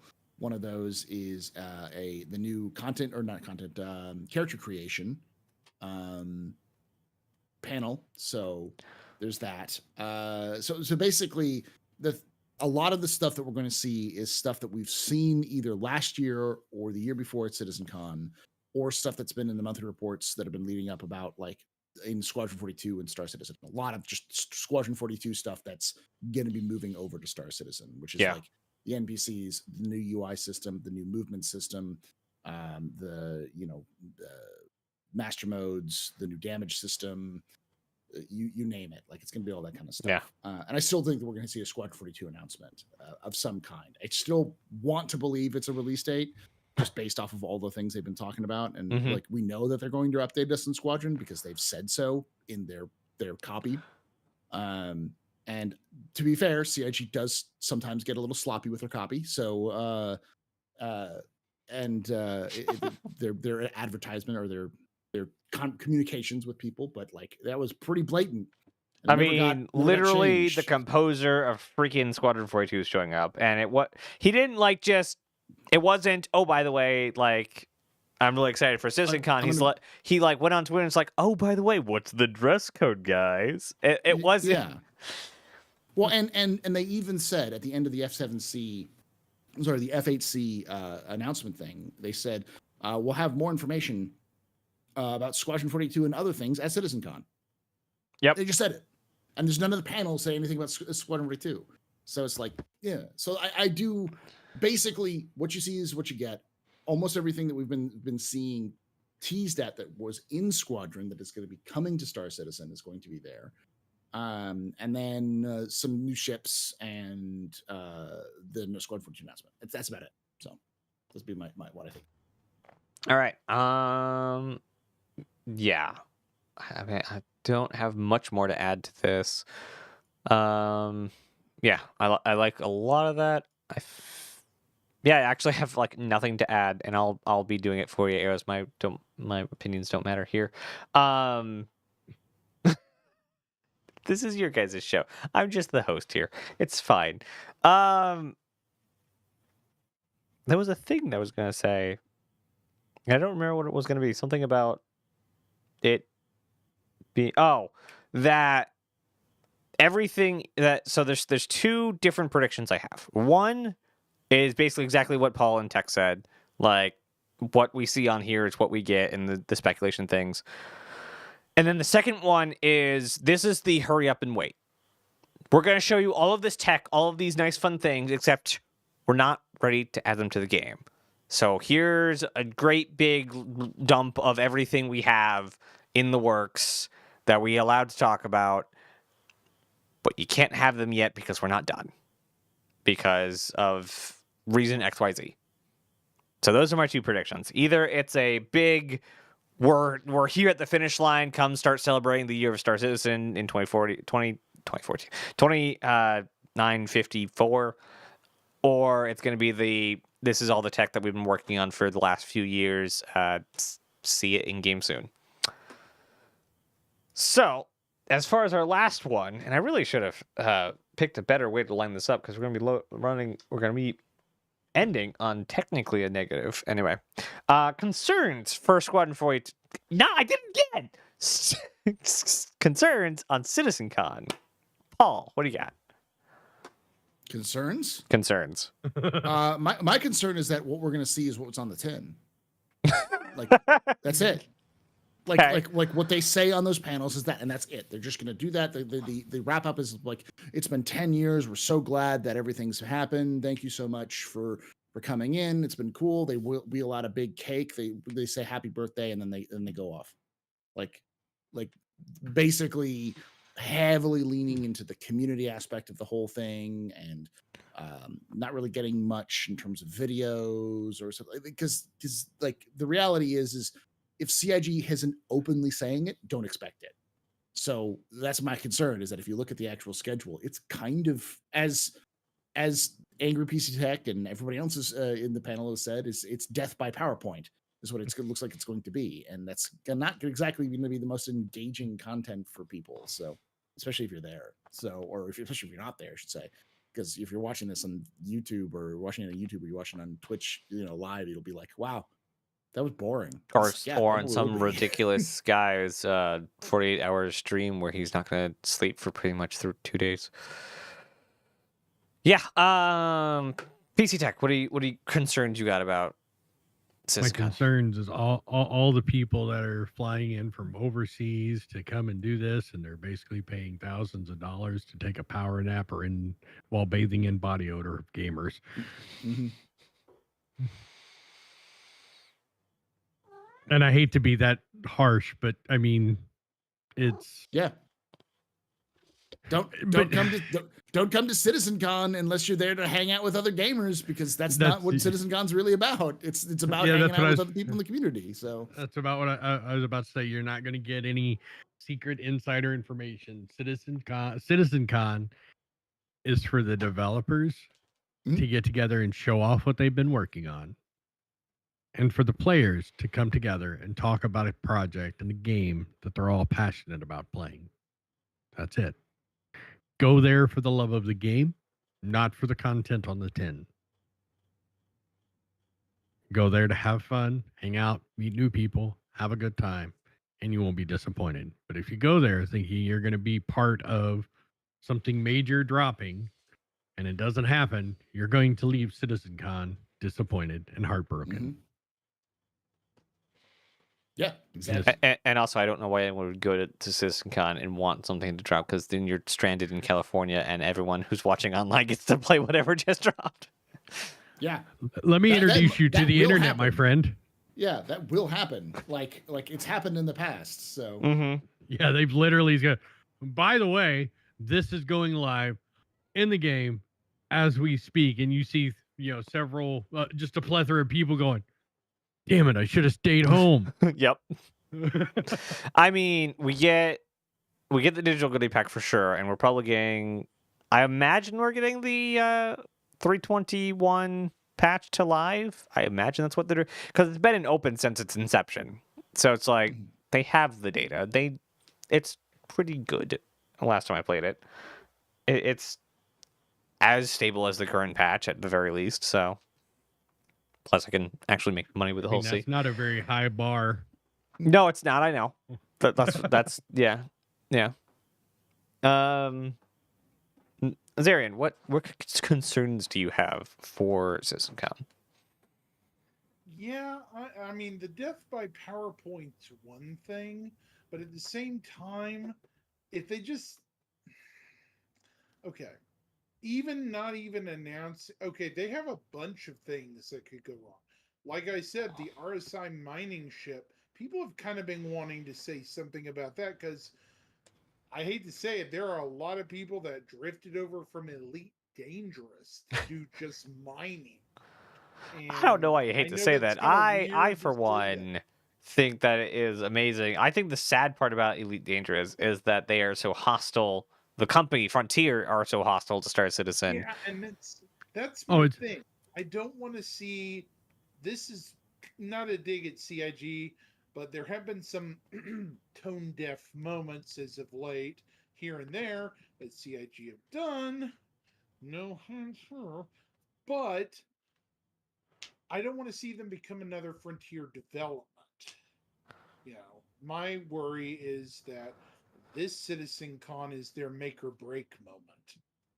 They can possibly rise above or go below, in my opinion. You gotta say something, That's Tech? all I'm going to say about it.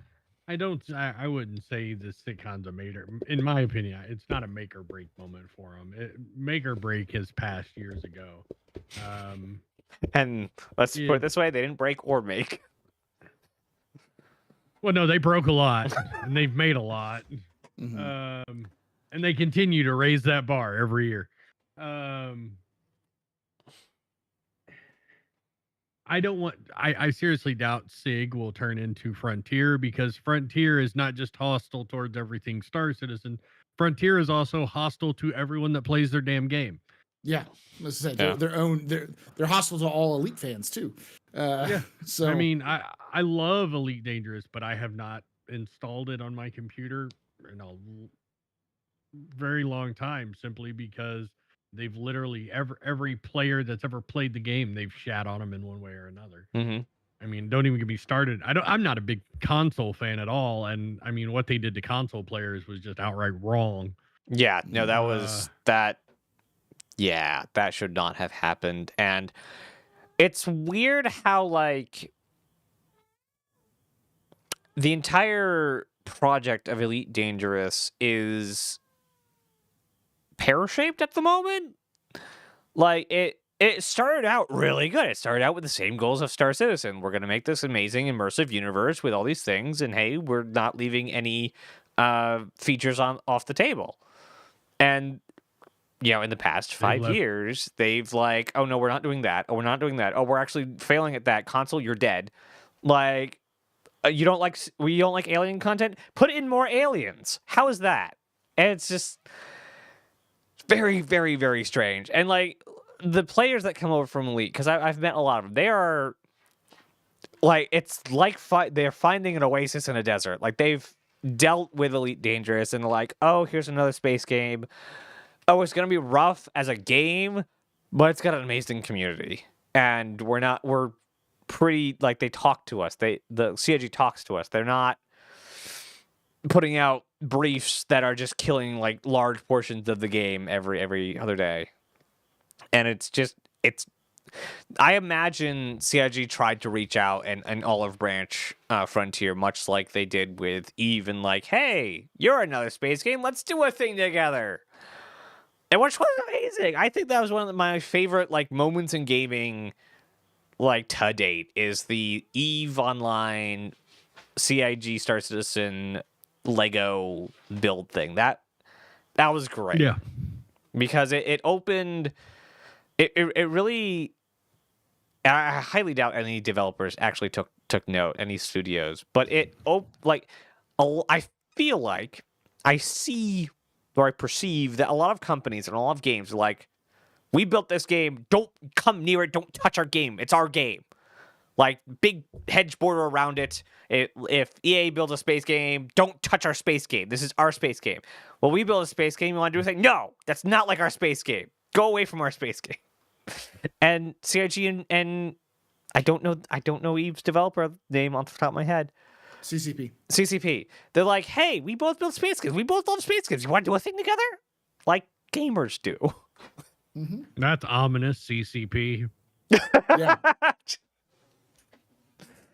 I just aged myself, but Mm-hmm. They're called CCP games, and it means exactly what you think it means, because they're from Iceland. Okay. So, yeah. And I think they're owned by a Chinese developer now, I want to say as well. Foreshadowing. Pearl Abyss. Yeah. I mean, they're free to play at this point. Like, sure, they're still doing the good run, but like being China being a South Korea. My bad. Okay. I thought it was South Korea. Yeah. Being a Chinese company or whatever would foreshadowing like they're a free to play game. Of course, they're owned by China. They're owned by the same people who do Black Desert. So, Okay. to give you context, so they're owned by a MMO company. But Okay, so we're gonna quickly run through this one because I've talked about it for a long time, and then we're gonna skid out because we're over 2 hours. The blank spot on the calendar on the schedule. There have been many a theory upon the community. There have been shadows that appear and disappear. So we're going to start where we left off the last one. Zarian, what do you think of the missing space?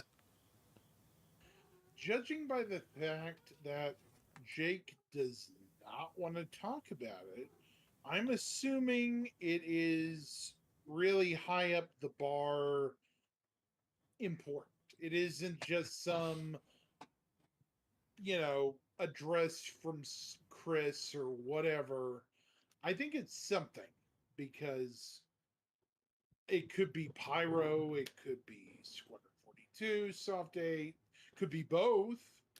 But the fact that he won't even, the fact that they won't even talk about it, pardon me, it's kind of some foreshadowing. Something's coming, and we need to be prepared for it. I mean, what it is, I don't know. I'm merely the small guppy. These two gods know more than me. So, okay, I'm going to turn it on over to Tech. Tech, what do you think the empty space is? Okay, I haven't even voiced this on my own stream, but I'll go ahead and throw it out exclusive. Here. It's one of two things. And this is in the back of my brain. This is 100% just completely, fully inhaling the opium bottle and leaving nothing in the tank. Squadron 42 is an episodic game. I'm strongly believing that as close as we are to a Squadron release, they might release a small portion of Episode 1 and put it out there before Christmas to build hype. It's a genius marketing move to build the hype for the game. And it gives them game data that they need to finish the rest of everything else out. That could also line up with what they said many months ago when they said I saw Paul's face light up when I said that. Well, there was something in the monthly report fairly long ago, I think beginning of the year, end of last year, about there being a playable portion of the game. Yeah, there's something. If they talk about that a lot, though, off and on, about playable portions and about making it For playable. Sure. There's been a lot of references to getting it playable and post-alpha, and post-alpha, and it's like, what does this mean? What are the numbers, Mason? What do the numbers mean, please? I want to believe that Squadron 42 will have some sort of demo, like the first chapter demo for people to play and get kind of build hype. But I think it is a misnomer. Squadron 42 is not a chapter episodic game in the same way as like the Telltale Hitman games or Telltale. It's just that it's 3 games in one, and it has chapters which are each unique to its own, kind of like Wing Commander.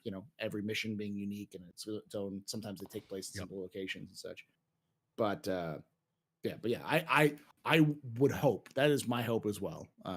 But I have my own theories as well. So I could definitely see a unique mission being generated specifically for this demo. I don't think because Chris being Chris, it will be any portion of playing Squadron, but I can definitely see them working on a demo mission that uses all the stuff. No, Chris is he likes drama. He likes bombacity. Yes. Yeah. He is also not the type where I would not put it past him for him to walk out there on the stage, do a 3-hour spiel, and then at the end of it and go, by the way, everyone that has Squadron 42, the full game's now downloadable and you can play it when you get home after the end of the event. But I'm not saying he's going to do that. I'm just saying part of Squadron 42 would be available on that. And if they do either one of these, it's pretty much going to ruin day 2 for everybody else that's there. If they come out and say, by the way, Pyro's open, that would be one of the 2 things. They're going to open up a system, or they're going to give us some type of playable slice of Squadron 42 in that empty gap. And if they do either of those, day 2 is pretty much going to be a bunch of presentations to a camera, because no one will be in the auditorium. I hope if they do either of those, it's delayed till like IE or something, so the people who are at CitizenCon can be hyped about getting home and getting back in front of their computer, but also be hyped about day 2, because that would be also the last time any content creator ever goes to a CitizenCon. Because I'm shocked they go anyway. Well, I mean, like, a lot of it is community based and stuff like that, but like there's already a difficult time for, like, because TwitchCon's happening at the exact same time. So there would be people who make the TwitchCon decision and be like, I'm going to TwitchCon, that's not CitizenCon, because they prefer to go to TwitchCon. And so like there's a lot of like problems that CitCon has. And if they went like basically said, hey, we're just going to start releasing stuff at CitizenCon, and be like, cool, we'll not see you at CitizenCon then, because I don't want to miss out on the opportunity to make content and get my face in front of people. But they've done it before. It wouldn't be the first time where they've gone drop moment. Right. Didn't the Microtech update come at CitizenCon? Something like that. The character dropped at CitizenCon. Yeah. And everyone at CitizenCon was just left in the auditorium while all of us in front of our computers were able to jump in Star Citizen and fly the character for the first time. The difference is most laptops now can play Star Citizen. That's true. So what you're saying you'll see in the auditorium is a bunch of laptops suddenly open, cell phone hotspots turning on. Oh, by the way, this thing's out, and you just feel the wind rush as everyone flips open their computer. But yeah, that's my 2 predictions is one of those 2 events. Paul, what do you think the empty space is? Tinfoil hat on.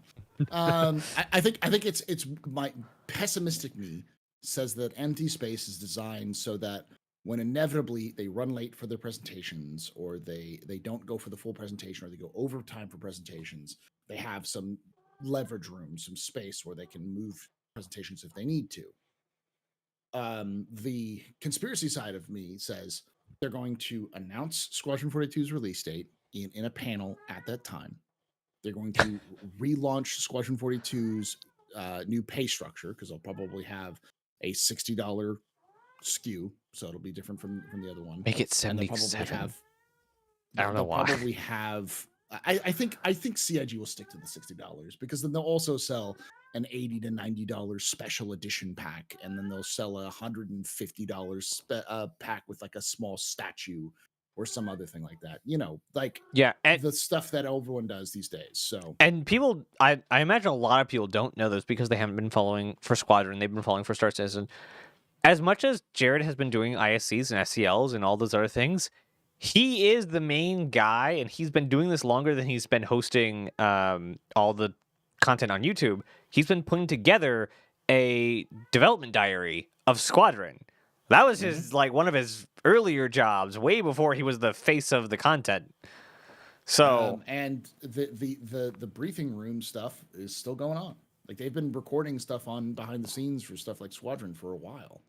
So, you know, the really and I really want to emphasize this is that if that happens, I think it'll just be an announcement. They'll show it off on the screen. They'll show off like a little demo and they'll be like, hey, you know, we're partnering with this company for distribution for all these cool things, and maybe even announce that they're going to eventually bring it to Squad 42 to consoles. But I think that's time, given the caginess that Jake has about what that is for, is that there's get something there.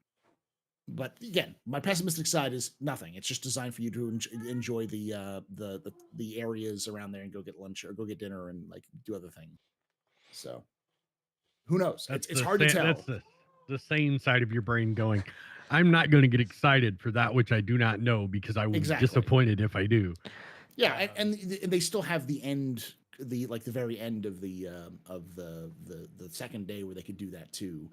But I also think that end of the day may just be something to the effect of like, thank you for coming out. It's been an amazing time. You know, this is clips of all of our experiences, and this was Star Citizen. Looking forward to you next year, something like that. Because it's a very short time, right? Like an hour, giving about an hour for people to pack up and leave. Like that would be perfect. And then have that 2-hour block at the very beginning of the day to really just be like, Squadron's coming. And I also want to emphasize that the reason why I think a lot of this is likely to happen at CitizenCon is because CIG wants to start promoting the game. Mm-hmm.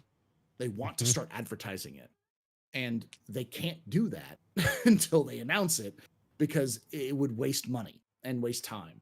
So they'll want to do an ISC or something like that for Squadron 42. Maybe make it monthly on the lead up, or maybe weekly. Who knows?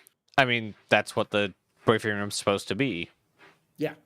So they want to do that stuff. Why do they want to do that stuff? Because they want to show off the game, and they want to have hype and have people, you know, discuss it and that kind of stuff. So, like, which is separate from Star Citizen. So, you know. Yeah, I have 3 possibilities that the empty space is, and I think they've all been pretty much covered. One, it's empty space for people to enjoy the events there, the stuff they have there. Toothless? Stop it.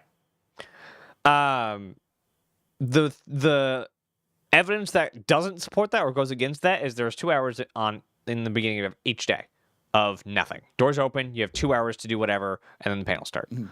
So it doesn't look like that, because you have those 2 hours at the beginning, and it's not exactly 2 hours at the end in a very awkward spot. So it doesn't look like it follows the same kind of rhythm of the entire event. Second one is the reinvigoration of Squadron 42 as basically everything you said, putting it back up on the store, starting the briefing room back up, giving the date and all that stuff. Basically the beginning of the end of the development of Squadron 42. I don't think it's pyro, but again, it could be a pyro thing. I don't think it's a pyro thing, because we all but know there is a Squadron thing, and they've already done in the past having redacted panels, and I was expecting them to have redacted panels here, and they didn't. But they had a giant empty space for some reason. So I imagine, for whatever purpose it will serve, it will be the Squadron 42 panel. I find it very interesting that like everyone, like literally everyone guessed it before we got the schedule, and then they just didn't put it on the schedule. Even just a green box. We have a whole bunch of redacted, or we have a few redacted items in our digital goodies bag as well. Those are going to be covered somewhere. There may be some redacted panels in there, but it's, you know, the more I sit here and look at it, and you're right, they've got, you know, the 2 hours to dick around, buy your stuff, hang out Mhm. with people and everything before the event begins. And then they've got this. There's also like a 3 bar hour citizen both nights. Yeah. So like you do all your event stuff within those 2 hours every day and lunch break. So 3 hours every day. And then you do the panels and then you go outside the event to go converse.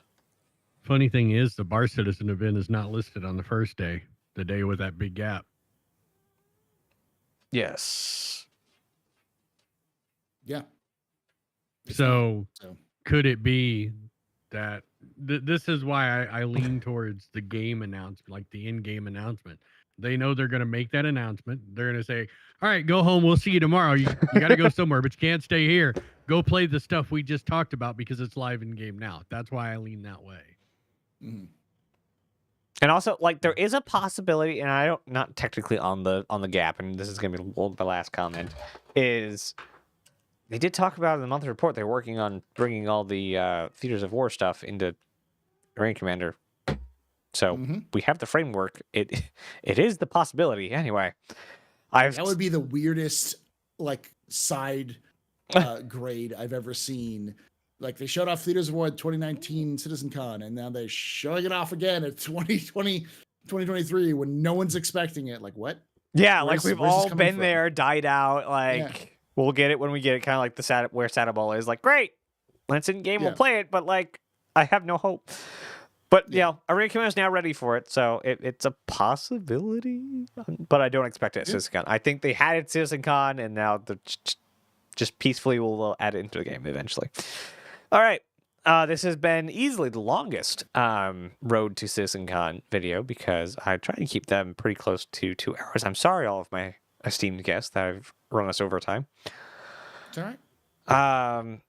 So we will sort of be back next week with a Star Citizen Content Creators Roundtable. I will frame it properly when we get there. It will be. I have no idea how to convert this. Where's my phone? I think we'll be. Because I converted the entire schedule into my Google calendar. It will be late, but it will be right after dinner on Sunday. Because it will be live for over 24 hours by then. Too long. Yeah. So thank you, all of my esteemed guests. One more time so everyone can find you. Zarian, where can they find you? Okay. On YouTube and on Twitch. On YouTube alone, it's capital A Axis, like Axis Powers, 0096. It's kind of a reference to the Universal Century of Gundam. And on Twitch, it's lowercase Axis 0096. On Kick, again, A096, capital A 096. And then Tech, where can they find you? AngryPCTech on YouTube, AngryPCTech on Twitch, AngryPCTech on Kick, and the AngryPCTech on Twitter. And the Astropub, where can they find you? Twitch.tv/theastropub, youtube.com/theastropub, and Astropub live, and then youtube.com/theastrohistorian. Yep. All amazing content coming from these guys. My esteemed guests, thank you so much for making this. I believe all unique people. I think I managed to get all unique people for all 4 episodes. I have to go back and check. So I've had 3, 6, 9, 12 people. That does not 12. But anyway, 12 people, 12 new faces each episode. Not each episode. I can't math right now. I'm too tired. Math is hard. Math is hard, especially when you have a camera on. Thank you, everyone, for coming. Engineer. Thank you, everyone, for coming. I will be back on Saturday at 12 EST, starting up the 48-hour stream. Paul will be on stage at some point during CitizenCon, and we will probably see these 2 guests somewhere along the lines as well. So have a good night, everyone, and I'll see you later. As always, be kind. Bye, everyone.